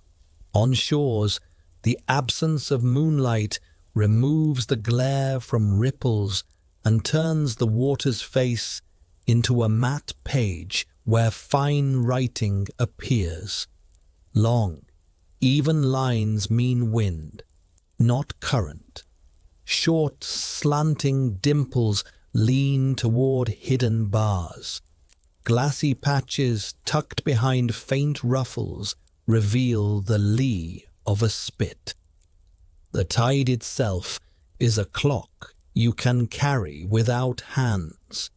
At new moon, it runs bigger, lows lower, and highs higher. A deep breath out and in that you can learn in your knees, and the smell in the air. You cross wide flats at the moment the sea has finished retreating and is thinking about returning, but hasn't yet made up its mind. The mud then holds you politely instead of hugging your ankles, and the shining skin of water lies thin enough to sketch sand ridges so your feet can follow them like lines on a palm. Drift marks help in the dark. The freshest weed and feather and shell glitter faintly with dew at low tide. The older, darker wrack sits higher and crunches underfoot with a sound that travels, so you avoid it and keep to the damp, bright lanes where steps go quiet. You test the flats with a staff before you trust them. 2 shallow strikes tell you firmness. A soft, sucking answer warns of pockets that will swallow shin and temper. If the crossing must be longer, you travel in pairs with a line between, moving like a low, patient creature with 2 hearts rather than 2 creatures who might startle the same way at once. Where tidal creeks cut the flats, you read their surface for speed and sand tongues. You wade diagonally across the flow with your shoulders turned slightly into it, letting the current slide along your ribs, and the pull on the line tell you if you've asked more water than you should to share your balance. The line stays slack enough to whisper, never taut enough to shout.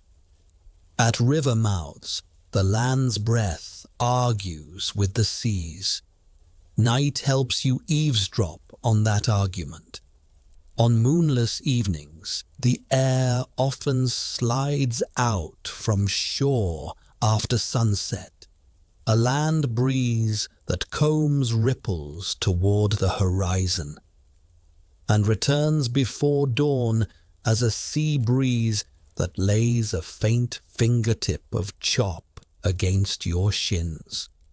You time silent ferries and raft pulls for the slack between those 2 sighs, when the water's surface stops talking and simply listens, and even small splashes fold into the general hush.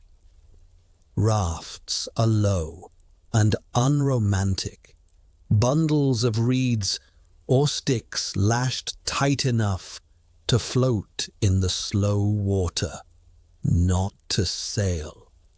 Pushed from behind so light does not reflect off shoulders if a torch must be coaxed under a hood.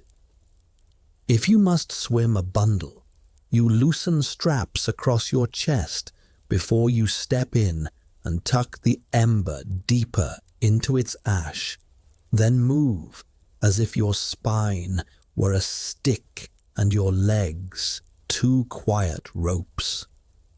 Flailing writes your presence across the river's skin. Stillness writes nothing. On narrower rivers inland, new moon gives you the gift of even smaller winds. You listen to eddies the way you listen to stories, hearing where they pool and where they peel off rocks by the small change in water's whisper. Crossing is not a charge, but a negotiation. Find a gravel tongue that breaks the current. Place feet where the water lifts around stones rather than where it scours, Move 1 foot at a time, so the river never has both of you to itself. If you face the current and step sideways, you arrive where you meant to. If you point your chest at the far bank and let the water bully your legs, you arrive where the river wanted you instead. Bioluminescence is a blessing and a caution braided together. On some coasts, plankton answer disturbance with blue fire, a gorgeous betrayal you can see even without a moon.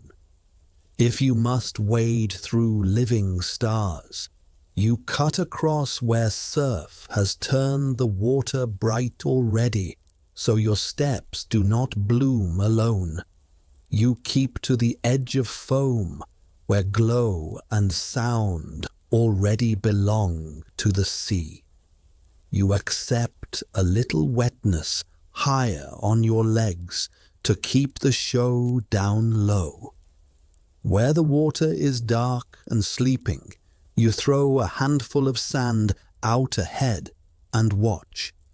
If the grains streak blue, you look for a different lane, or wait for chop to arrive and mix everything into honest white. In rivers, watch for other lights, cool foxfire in rotting wood along banks, glowworms pricking a wet rock face under an overhang, small stars anchored to earth that tell you where rot is soft and where footing will betray you. Tide teaches patience better than any elder. At new moon, its range is generous, but its timing unforgiving. You learn to read not just height, but intention.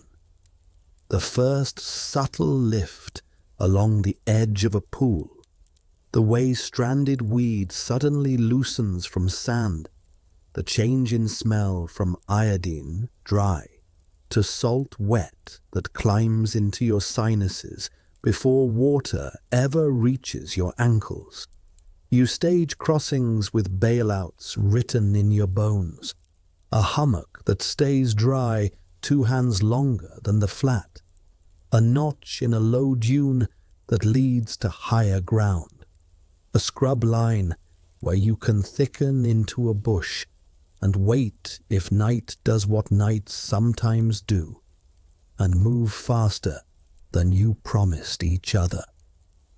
On rocky coasts, you practice shadow feet, placing soles on the mat, lichen-dulled shoulders of stone, and avoiding the dark gloss that means algae and a quick, bruising slide. You use your hands as second pairs of eyes, reading the temperature of rock, because stone that has just said good night to the sun still holds a little warmth and will grip. Stone that is cold and damp will argue with leather without warning. The sea speaks clearest where it breaks unsurely.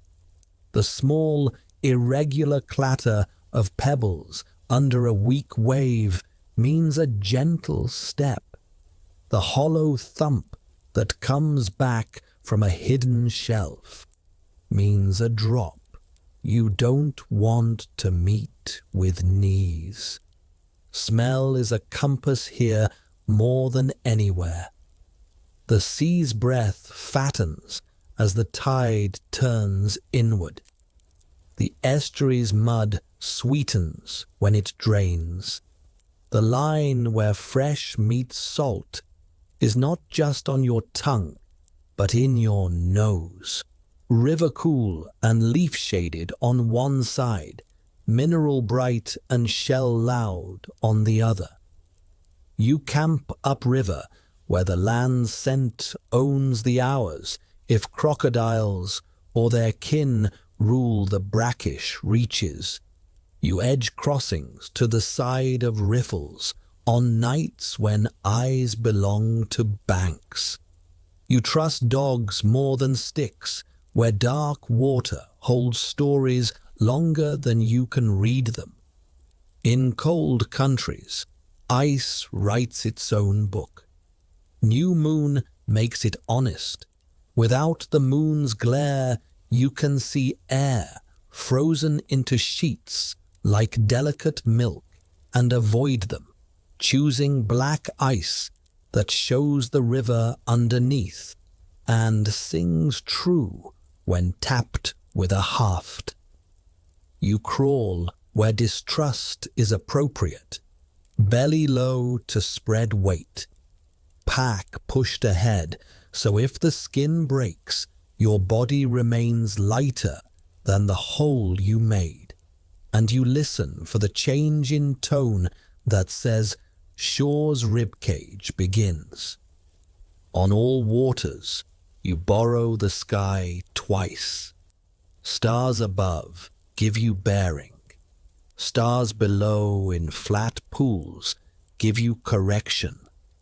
Kneel, line the pale river of the Milky Way in the water with the same river overhead, and you will feel if your body's compass has drifted in the work of crossing.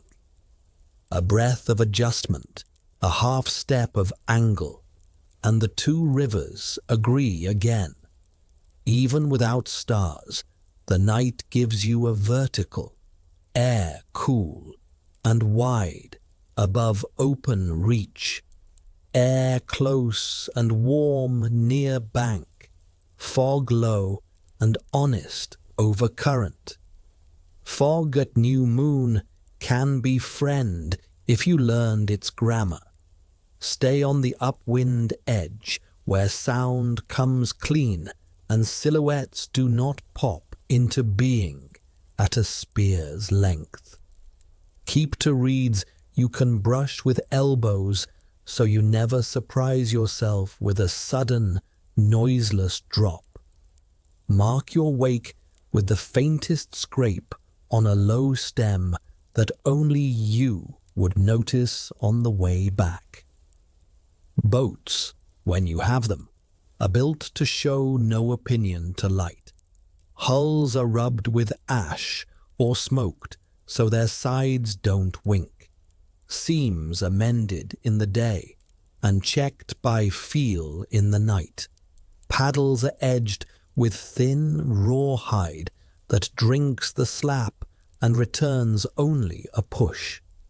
You paddle not in matched strokes that write a rhythm for listening ears to count, but in a stagger, left pause, right pause, so the boat's whisper never rises into a song.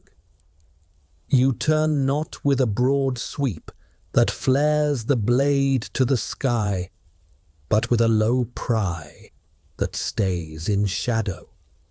Lamps, if they ride, live in clay mouths with narrow throats, their fire pointed downward to warm fingers and a small piece of map, not outward to claim distance. In tidal harbors, you slide along the stones where barnacles speak enough to tell you distance without complaining under your hand. In reed lagoons, you use a pole cut in the afternoon and shaved smooth so your palm can roll it silently without collecting splinters as it beds into mud. Rivers at night are also roads of scent, and you step out of them as soon as you reach the far bank. Water carries your story downstream to every nose that waits where trails meet crossings. You leave the damp margin quickly and climb to dry ground where your smell sticks in place and grows old by the time anyone arrives to read it. You don't light a cook fire near a ford. You light above a fold in the land where the first breeze of dawn will clean your page. And when the crossing is done, and the flats behind you wipe themselves smooth under the returning tide, you accept the ocean's habit of forgetting as a gift. Your careful night undone by ordinary water. Your line's presence submitted to the sea's neat eraser, leaving only a memory in your shoulders of how the ebb felt on the shins and how the star's reflection leaned a little this way instead of that. The lesson stays at new moon. Water keeps its voice low, and if you keep yours lower still, it will let you pass with only the smallest remark. Ground is not a surface so much as a conversation, and on new moon nights the talk is easier to hear. You begin by choosing edges over centers, because edges are where options live. A valley's middle is a funnel for glance, sound, and water. Its margins are shelves where change slows. You keep a shoulder against the seam where grass frays into scrub, where scree gives way to bedrock, where bowls set a rhythm along the forest floor. Each seam is a handrail you can follow without ever having to step into the open and write your silhouette across the night. Benches halfway up a slope become your roads. They tilt just enough to drain, hold just enough soil to quiet feet, and keep you below the skyline's knife where watchers expect movement. Even in country you treat ridgelines as lies. They promise speed and offer exposure. If a ridge must be crossed, you step over at a low saddle where stars vanish last, and you never walk the crest like a string.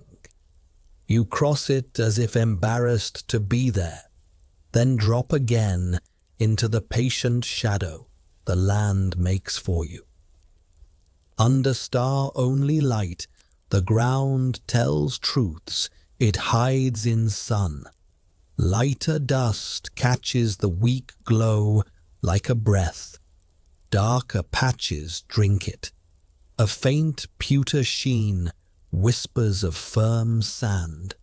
A dead, matte grey warns of powder that will betray you, with a cough at the heel. Damp tongues along a slope gleam by a fraction more than the soil around them. You avoid them or cross where the tongue narrows and the shine gathers tight. In rock country, lichened faces are your allies. Salt and pepper mottling reflects just enough to map a foothold without flaring. Bare, dark, algae-slick stone vanishes, and that very vanishing is the warning you need. In scrub, dull leaves make a uniform murk. Thorn tips take a point of starlight and show you how to thread without blood. In dune fields, the windward face is ribbed and pale. The leeward slip face is smooth and shadowed. You contour low along the windward where the ripple troughs cradle your souls, then cross the slip faces at their thinnest throats so sand flows in a whisper rather than a slide that tells a whole basin where you are. Animal paths are tempting and treacherous. A deer's lane threads the best grades and avoids holes, but it also funnels scent and attention. You borrow it in short pieces and let it go before you find yourself in a throat that offers nowhere to step sideways. Burrows show as changed texture rather than shape. The dirt above them sinks sound, then collapses if you scuff. Your staff learns to listen with its ferrule, solid, hollow, solid. Each a note your wrist knows. On step, vole-run galleries make shallow sponges of grass. You step heel first with a quieter roll to avoid breaking a dozen roofs. And you accept the tiny give as the price of not being the loudest thing in a giant room. In Cast, the world is pocked with mouths. Grass grows thinner over the ones that open soon. Dew beads differently above emptiness than above stone. You read the silver on the blades with a sidelong look and root around the places where shine fails in little islands. Choosing ground is also choosing noise. Leaf litter is choir and trap. You find the seams where dew or slope has damped the top layer and walk there. Gravel is a language with dialects. Round pebbles gossip underfoot. Crushed grit purrs and passes. Flat flakes clack and tattletale.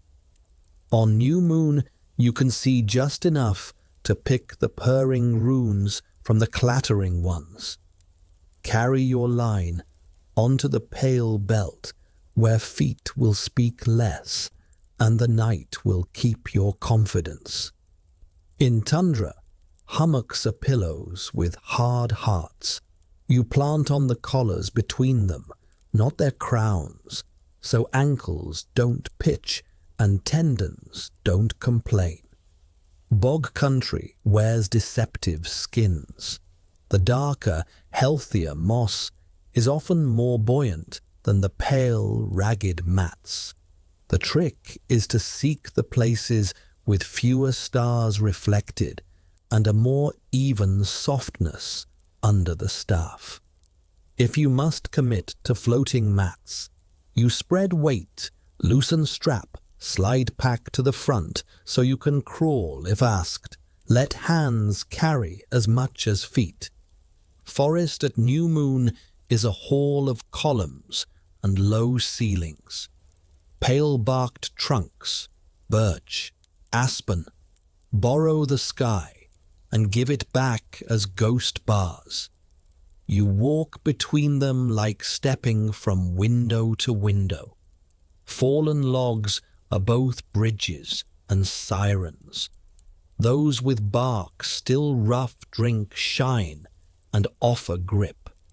Those stripped to slick bone throw back nothing and are as treacherous as black ice. Under conifers, duff smothers noise but hides snags. Your staff goes before your toes and writes where not to point a tender step. Low branches at face height turn stars into needlework. You keep your chin tucked and a hand floating in front of nose level, so knuckles meet thorn before eyes do. Where the understory opens, you avoid the honest aisles that hunters and rivals also favor. You take the slightly messier runs where shadows are mixed and the ground's story is varied enough to swallow your own. In rockfalls and talus, you move like water down a screen, not straight, not heavy, never a rhythm the stones can learn. Look for the stones with lichen and soil tucked at their edges. They have had time to settle and will carry you.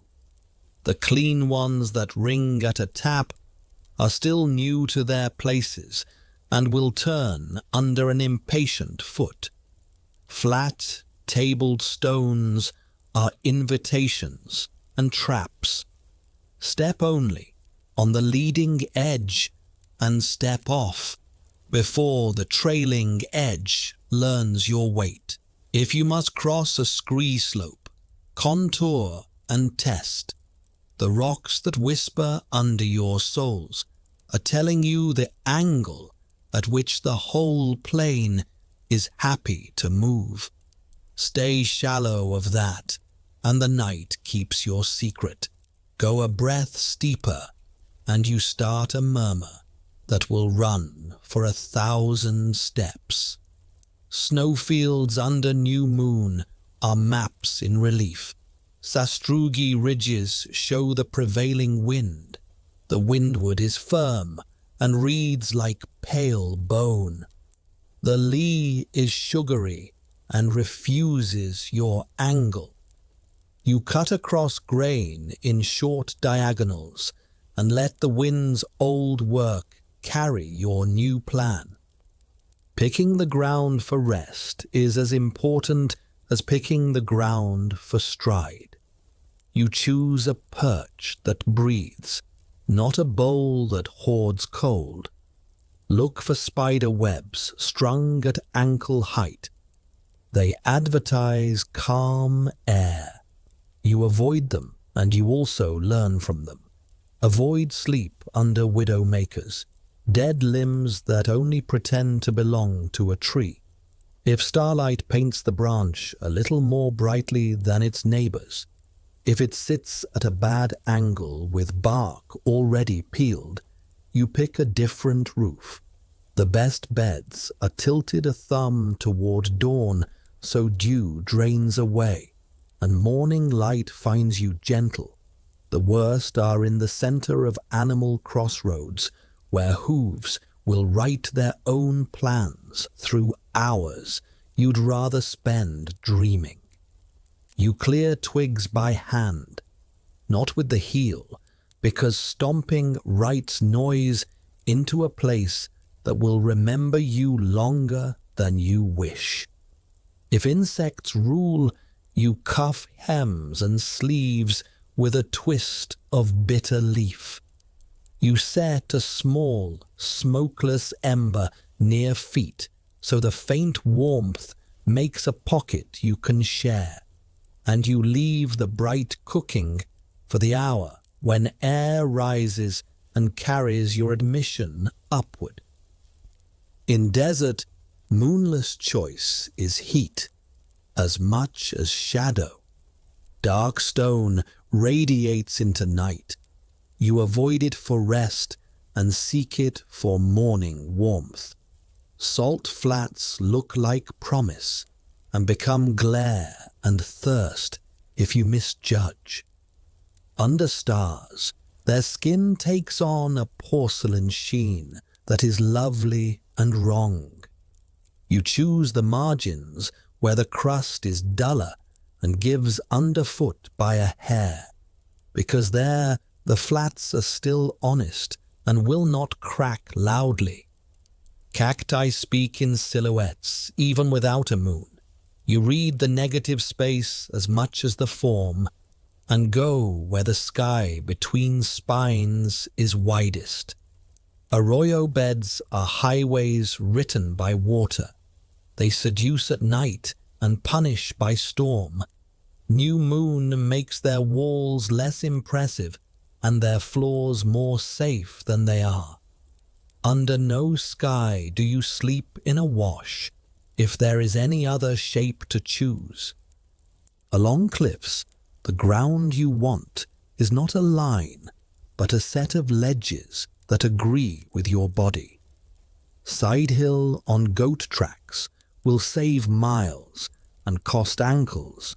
You trade off by bouncing your weight mid-stride onto the uphill foot so the downhill foot never has to arrest a slip on its own. Where a ledge pinches to the width of a hand, you make your pack into a front harness to keep balance low. Where a bulge steals the starlight, you trust fingers more than eyes, and let skin tell you the grain of rock, the presence of dust, the hum of exposure through bone. In limestone country, honeycomb pockets chew boot edges. You place on the bridges between pockets, duller, a shade rougher, less resonant under the staff. And you keep your toes pointing a breath uphill, so a slip is a sit rather than a slide. In wetlands, the ground is braid and mirror. Tussocks give you height if you land lightly. You step within their crowns where the root holds, not on the shiny slopes that dump you sideways. You accept that you will look like a slow bird, and you move accordingly, short, testing steps, arms loose to balance. Wait a rumor rather than a statement. Reed beds at night are full of voices. You make your own voice the least interesting one by finding the lanes that have already been cut by feeding animals and by speaking with the reeds in the directions they already lean. To camp, you seek the oldest beaver mound, not the freshest. The old one is high, dry, and forgotten. The new one is a headline. For water, you choose where the bank's smell leans toward leaf and root rather than fish and rot. Springs write themselves in your nose before your eyes do you the courtesy. Ground choice is layered with time. For going out, you mark in ways that the world will forgive by morning. A blade of grass turned and tucked under its own root. 3 pebbles stacked where only a kneeling person would notice. A pale splinter pushed into a crack on the lee side of a standing stone. None of it a line to be followed by anyone who hasn't earned the right to read your shorthand. For coming back, you carry the night's memory in your calves and shins, the angle of slope, the rib of a root felt through leather, the way a certain patch of dust took a print and then exhaled it. And you trust that muscle remembers what eyes barely registered. If fog eats the world, you drop from idea to evidence.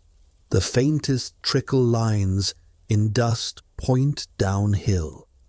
The sound underfoot fattens near water and thins over stone.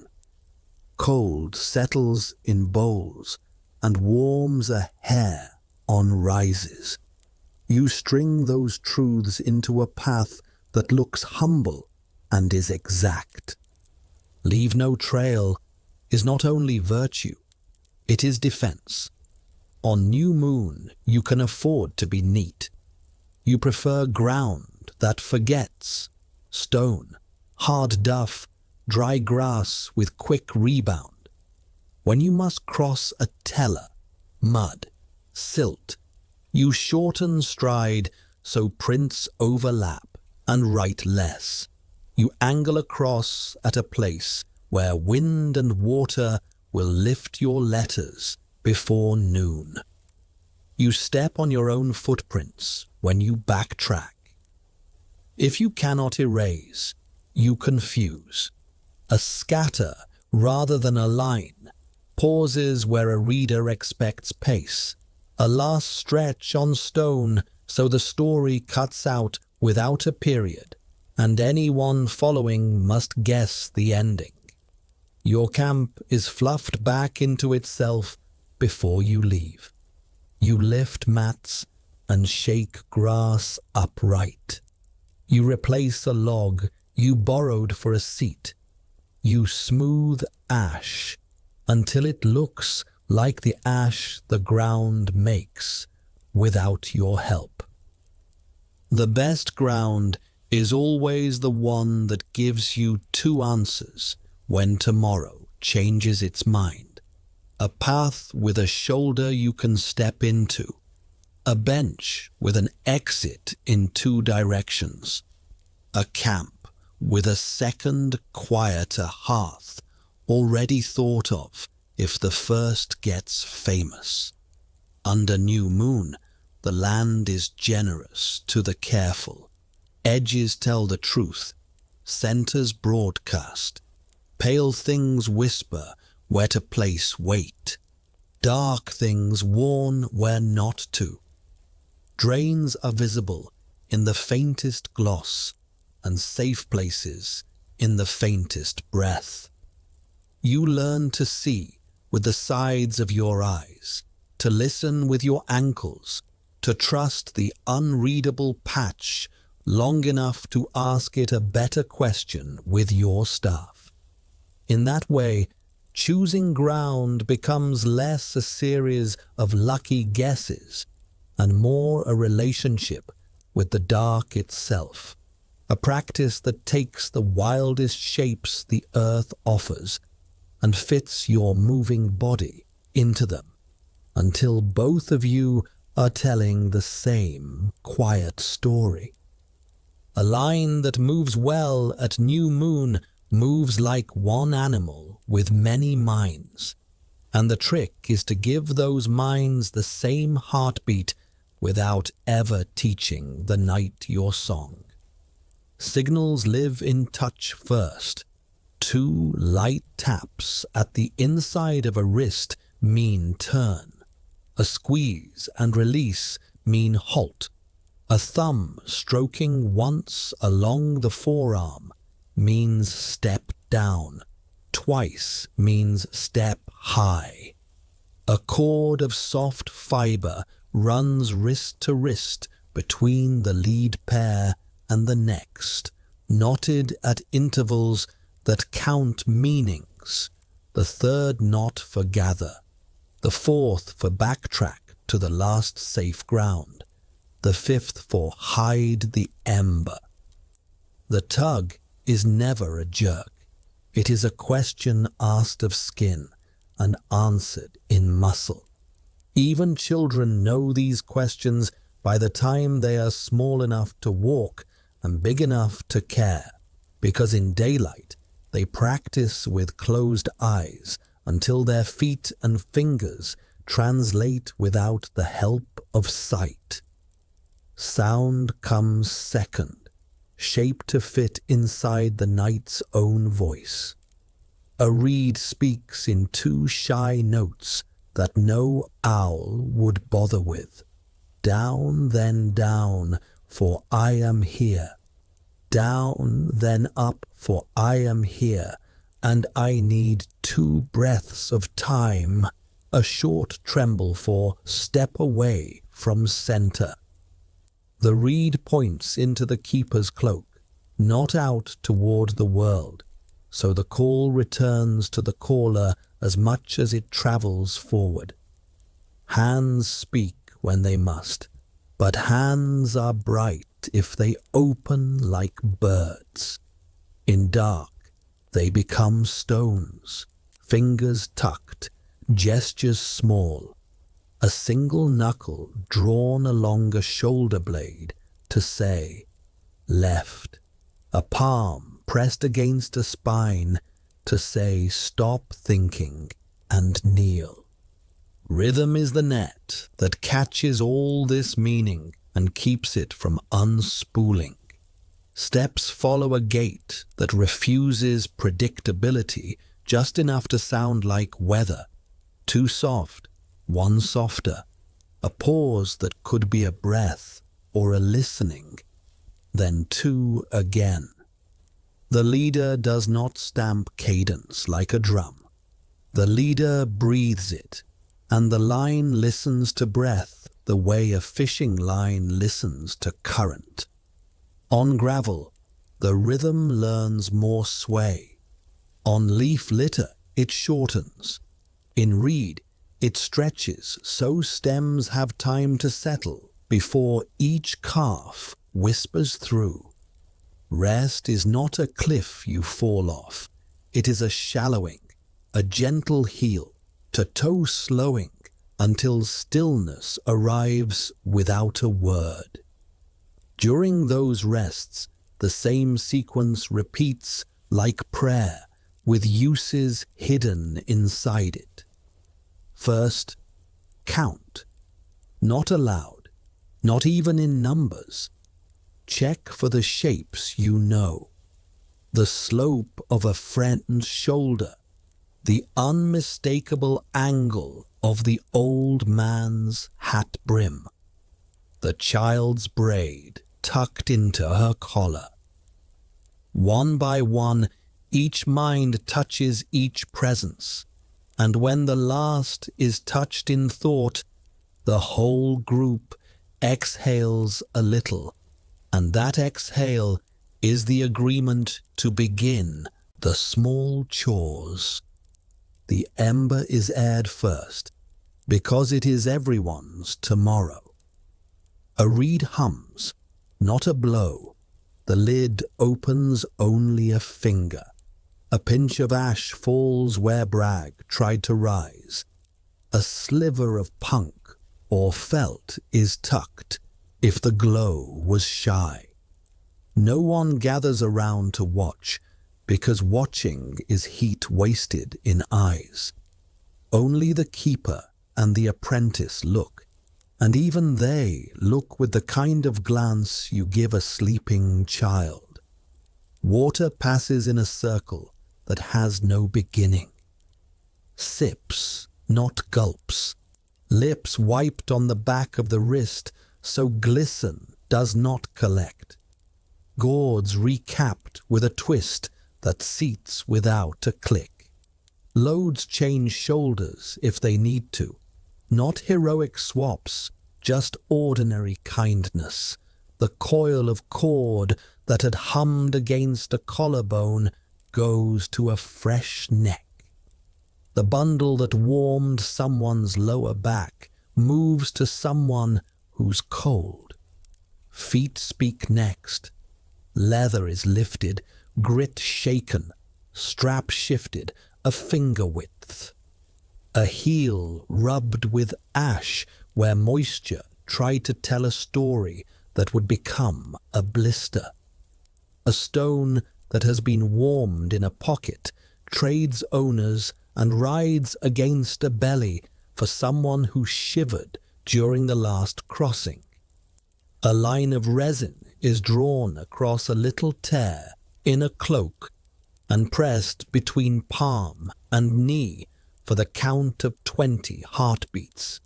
It will hold until camp, and maybe longer. Someone who keeps counsel with plants moves through the rest, pressing leaves into cuffs, tucking bitter behind ears where midges will argue with it and lose. Signals are not only for motion, but for feeling. There is one for, I am afraid, but not of anything here.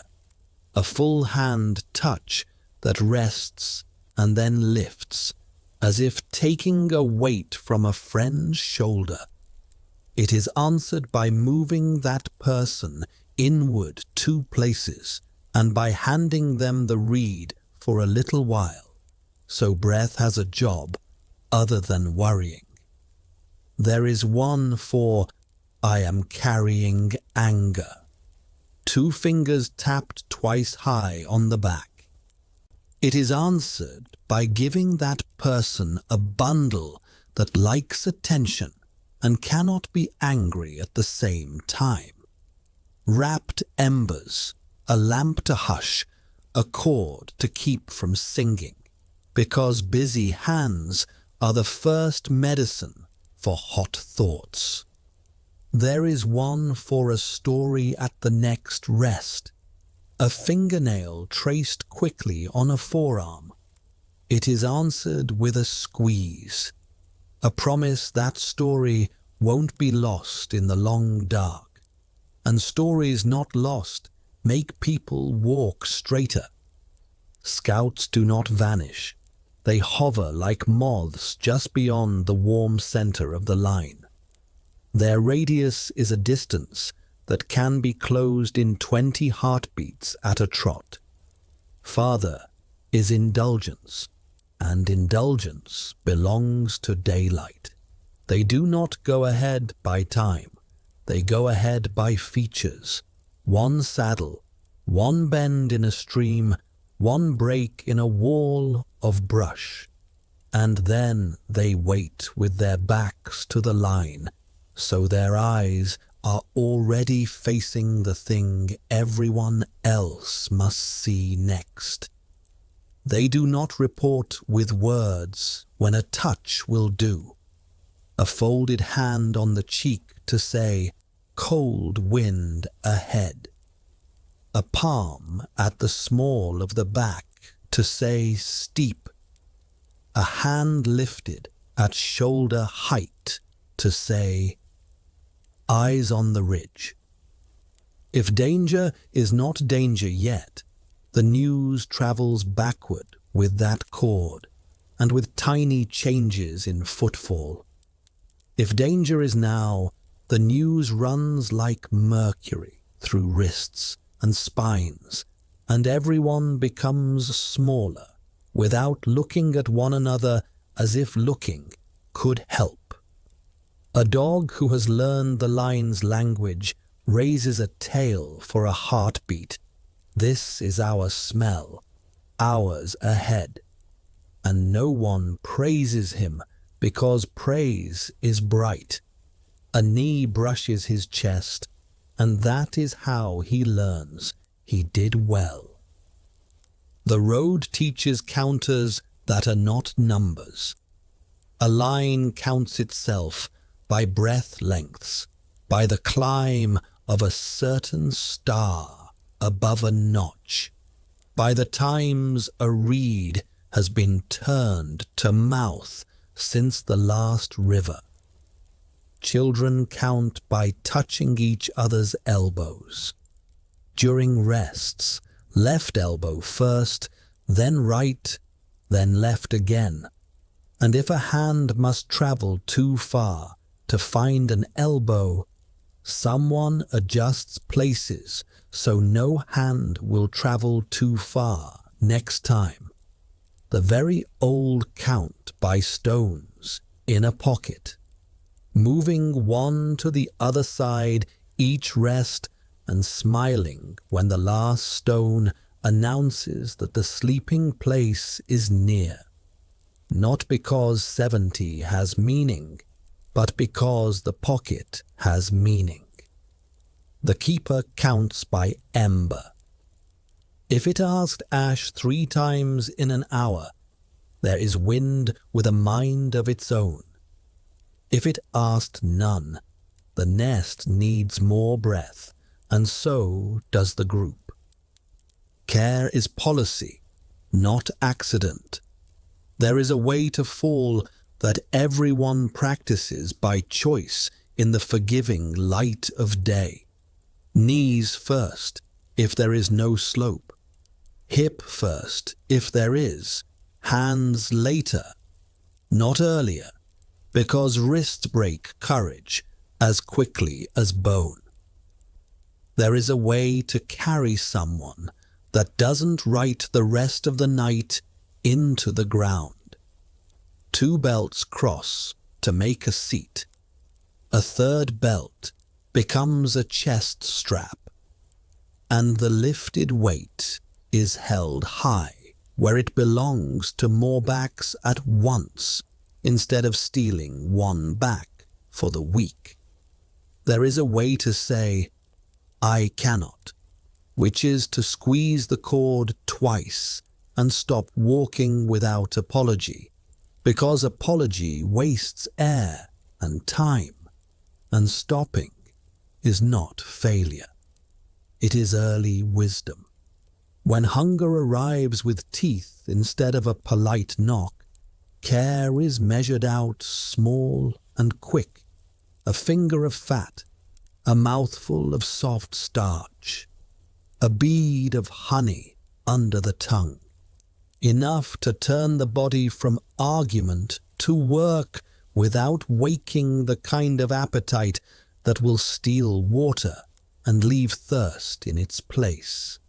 When cold sneaks under the circle of a rest, the line gathers inward so heat is shared without talk, and the ember is tucked under a double fold of cloth against a chest that can spare the warmth for a few minutes.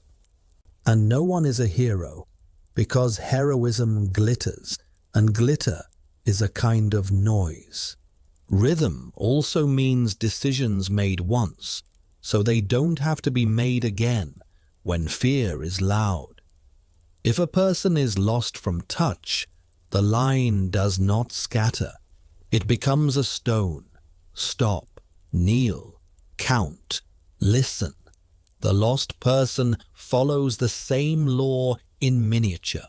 Stop, kneel, count, listen, and then become a whistle that only your family knows, a sound pointed into your own cloak, so it travels apace and no farther.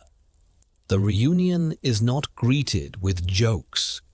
It is sealed with hands running down arms, checking for tremor and cold and wet, because touch reassures the body even when a mind pretends it needs words.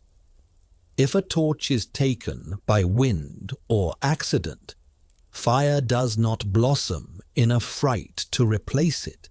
The ember is not asked to become spectacle.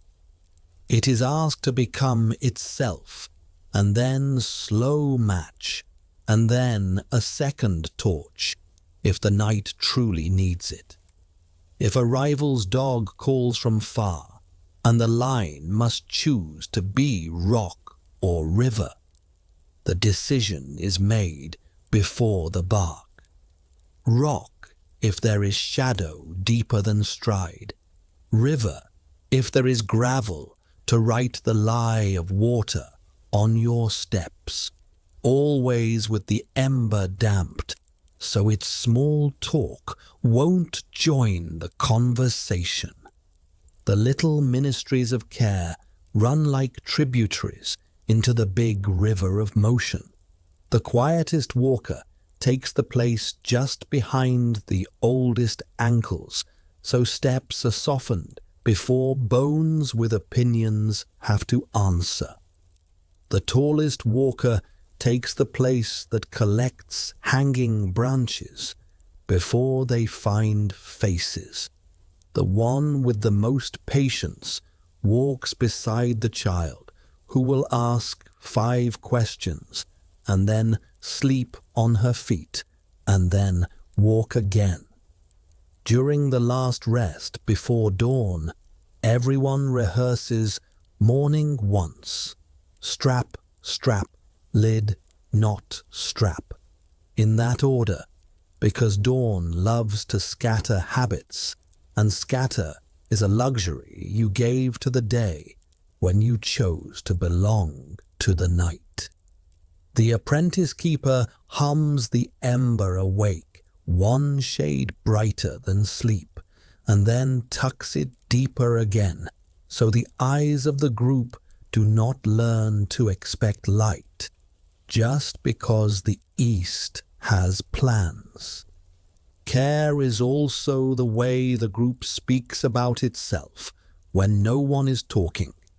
Someone will always be a half step off rhythm, and the line will quietly shorten or lengthen the spaces around that person until their steps fall into a comfortable answer. Someone will always drift toward the center as if the world had a slight slope. The neighbor on that side will carry an extra small bundle that makes leaning wrong more tiring than walking true. Someone will always ache in the same place at the same hour.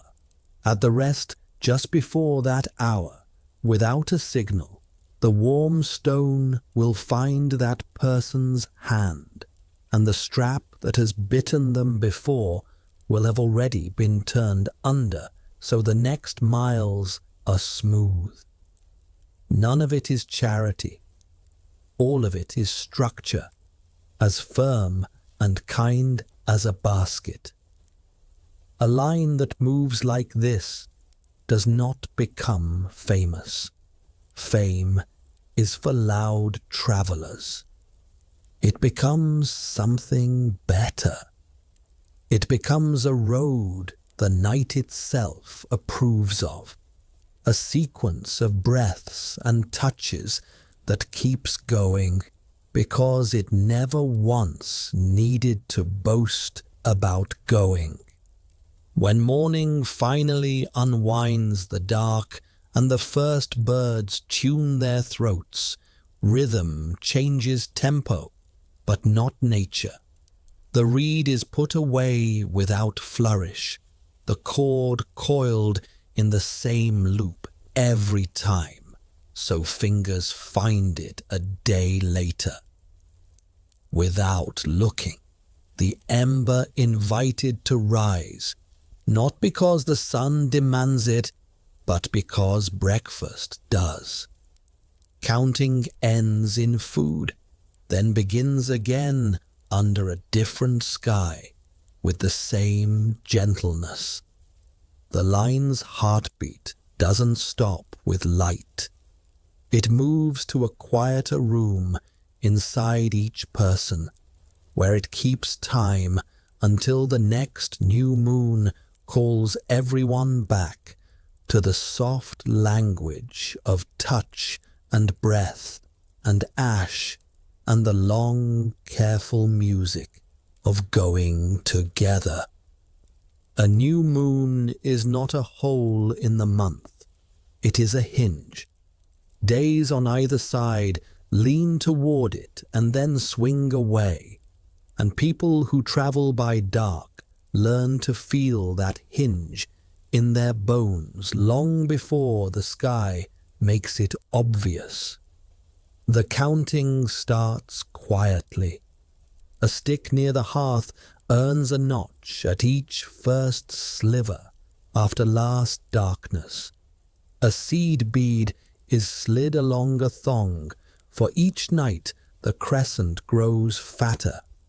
A child runs a finger around the inside of a gourd to mark how many sleeps until the light disappears. Elders track a different set of numbers. How many nights since the last dry north wind? How many dawns the geese have taken the same high road? How quickly the evening star has marched toward the hill with the notch like a tooth. The drumbeat is assembled from sky, from birds, from water, from the skin's reading of air, and when enough beats agree, someone says the simplest sentence: we leave when the stars return without the moon. Calendars live in more than wood and memory. Tides are read into the plan where coasts matter. A line drawn in the sand above the highest weed is checked each dusk and each dawn. And when, at new moon, the sea's breath reaches for the line, the window opens and the crossing points are chosen. Flowering is a calendar too. Certain blossoms keep the night bees busy, and people prefer routes that arc through their fields because bees ignore careful feet when they have honest work. In river country, The first slow swell after mountain snow begins to dream is an hourglass turned. Night crossings must meet that rise with humility and earlier starts. In dry lands, the day's first deep shade encourages rest, but it also counts. When the shadow from the big standing stone takes the width of a tall man at noon, heat has turned the corner toward the kind of evening that cools fast, and departure moves up by a breath. You don't ask a single clock to lead. You listen to the chorus and let it carry you. Leaving has choreography so practiced, it feels like weather. 2 days before the hinge, packs are laid open at the same hour and checked in the same order. Water, food, skin, cord, tools, ember, comfort. Copies. Copies matter. A second reed cut and cleaned, a second packet of ash tied with a different knot so fingers can tell them apart. A second slow match coiled in a different sheath, so loss does not become silence. Edges are dulled or brightened to match the root's ground. Stone blades that chatter are dressed, bone needles smoothed, fish spines split to make barbs for torch mending if resin sulks in damp. Straps earn their twists where they have bitten before. Knots are retaught to lash in darkness by hands that close their eyes and still tie correctly. Dogs are brushed down so burrs carried from the last camp do not whisper against legs in the new night. Hooves or sandals are tested on a short dusk walk, so any complaint can be answered before complaint becomes a blister that argues long. Maps are sung into bodies as much as they are scratched into bark. At the last full light before departure, the path is walked in words. Ridge bench bend, willow shelf skinny ford, 3 breaths of sand before the thin rock with the white line, turn at the lopsided thorn. Children repeat each piece until their mouths can carry it without tripping. A slender stick with 3 cuts and a burned end is passed around. Each person closes eyes and points the burned end toward the first landmark they will see after the first long rest. And if too many fingers aim wide, the song is sung again with patience. Scouts take 2 daylight hours to cache help along the first third of the route. A mouthful of dried fruit hung in a knotted twist of grass, where only someone at knee height would notice it. A small skin bag of cool water hidden under a rock's overhang, where a thin drip keeps it honest. A wedge of punk, and a pinch of resin in a cleft to sweeten an ember that has suffered in the first steep miles. Each cache is marked for the band and not for strangers. A spiral rubbed into dust where only a deliberate hand would spiral. 3 pine needles laid on a stone pointing to the shadow side. A quiet notch on a route that a careful toe will feel, and no one else. The last afternoon is for errands that are really promises. The hearth is flattened and banked as if it might be woken by someone you owe warmth to. A pinch of ash is gifted to neighbors who will spend this new moon staying put. A coal is taken in return and coaxed to sleep in the small clay mouth that rides under a strap near the keeper's heart. A line of smoke is bent into the late sky with green leaves, a small announcement to watchers over two valleys that your absence is by intention and not by loss. If there is news to carry, it is folded into the edges of other jobs. A knot tied twice on a strap means a herd shifted. A thread of red yarn through a cloakum means a woman carried a child to term. A thumb's width of scraped bark dangled from the reed announces a broken stone in a ford far away. These are not codes so much as courtesies, a way for roads to hold one another in mind. Departure chooses the moment when edges begin to blur. That hour just after dusk, when birds give up and before night insects take their places. That breath when warmth has left the skin of rocks but has not yet settled into cold. That is when straps are lifted and the line forms. Roles are worn like familiar clothing. The listener walks a little ahead of the leader by half a body. Because sound arrives before shape, the tallest shoulders take the place under low branches. The oldest knees earn the smoothest ground between two careful walkers. The keeper walks just to the side, where a hand can cradle the ember without breaking stride. The apprentice keeper carries the spare, slow match, and the joy of it, which is not a small job.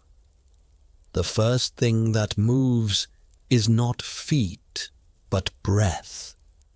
The whole line takes one quiet inhale together and one soft exhale that sets the pace. And then the ground begins to accept their weight. Timekeeping on the move lives in small things. A reed turned to the lips every 20 breaths without sound, just to taste the air on its mouth and remind fingers where it lives. A loop of cord with 5 knots that travels from wrist to wrist. Each rest it moves one place down the line, and when it returns to the first wrist, the night is half spent, or nearly so. A pocket with 3 smooth stones. One is moved each time the ember is aired. When the last stone sits alone, the next stop must be water or shelter, whether you want it or not. The sky adds its own marks. The little cluster, like spilled salt, that reaches a certain bough says, snack, and nobody argues. The belt that finds the notch says, cross now. Not in words, but in the way the line's feet have been preparing for it hour by hour. A bright wanderer far to the south is watched without trusting. Wanderers like to change their minds. The fixed things are the manners you keep and the agreements you made when rest was easy. Contingencies are not doom. They are companions, invited in advance. If fog decides to be a person and walk with you, you know the thin ridges that refuse it and aim for those. You shorten the leash of the line so touch carries news faster than sight. You slide a finger under knots at every rest so no wet cord tightens into silence. If wind throws its weight around, you misalign the ember's holes and treat its breathing like a winter animal, fed sparingly and often, and you fold the line into pairs that move just apart enough to confuse sound. If a cloud-eaten sky denies you stars, you lean harder on ground truth. The smell of damp descending means a creak. The grain of slope under your soles tells you which way the big river lies. The weight of air on your eardrums says you are entering a bowl that collects voices and should not be crossed at the center.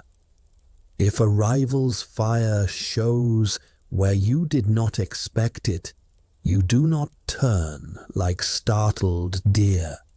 You become brush, then stone, then ripple, and let the root find its second idea. The ember's calendar overlaps the skies. It knows when your rhythm has frayed. It sulks. It brags. The keeper has their own sequence you do not see unless you are watching for it. Hum, ash turn. Hum, char dust. Hum, close touch.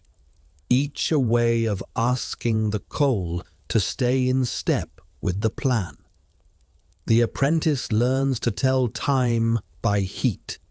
How many breaths it takes the ember to answer after the lid lifts.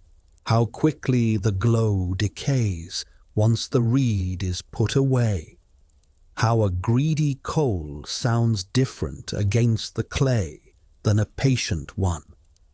When dawn is on the far side of 3 good rests, the ember is given a little more attention than before, so the group's eyes do not teach themselves to want a torch. The plan uses what will be abundant soon, light, by making the most of what will not be, dark. New moon journeys stitch themselves into longer cycles. A winter of traveling at the hinge lays down a memory that spring uses to place traps and caches. Summer makes notes on which benches breathe, which coves lift fog first. Autumn puts away bark and fungus and dry grass in places chosen because new moons will return, and because work you do now is work you won't have to do when the air tastes like frost and your hands prefer to keep moving rather than fiddling. Neighbor bands notice. We passed when the stars had all the room, someone says, at a meeting between hunts, and a shared calendar grows one more ring like a tree. Disagreements are set by this drum as well. If you owe someone a goat or a promise, you say you will settle it when the sky goes star-deep again, because that is a time that can be counted without any man owning a tally stick. Even stories borrow the hinge. Endings are deferred with, "We will finish this at dark moon," and children accept it, and the story gets the benefit of waiting inside their heads where it will be renewed. Leaving has a taste and a feel and a sound, and people who have made a habit of it learn to soften those sensations so the night doesn't carry them far. Food on departure days is low scent and high sense, broth thickened with quiet roots. meat smoked until its boast is gone, fruit dried enough to be company without perfume. Skin is dressed with ash instead of water before the last light goes, because wet skin gleams even in starlight, and ash is both camouflage and comfort. Laughter is asked to fold itself small, not to disappear. A quiet joke travels better and longer than a shout. The last gesture at the camp is not a wave. It is a palm pressed flat to the ground where the hearth was, a way of telling the place that you meant to be a good guest. And by that same touch, your hand learns whether you left anything behind that glitters or smells or would make noise without you to own it. When feet finally arrange themselves into the first miles, and the night takes you on like a story it has been waiting to tell, the calendar keeps clicking in the background. Tides running under flats, stars wheeling above benches, wind going its slow patrol in the hollows, animals trading shifts at springs. Each hinge opens into a hallway of hours and then closes again, and your craft is not to force it open or keep it from closing, but to pass through at the right moment with straps set, ember content, minds on the same quiet beat, and 100 small agreements ready to unfold exactly when they are needed and no sooner.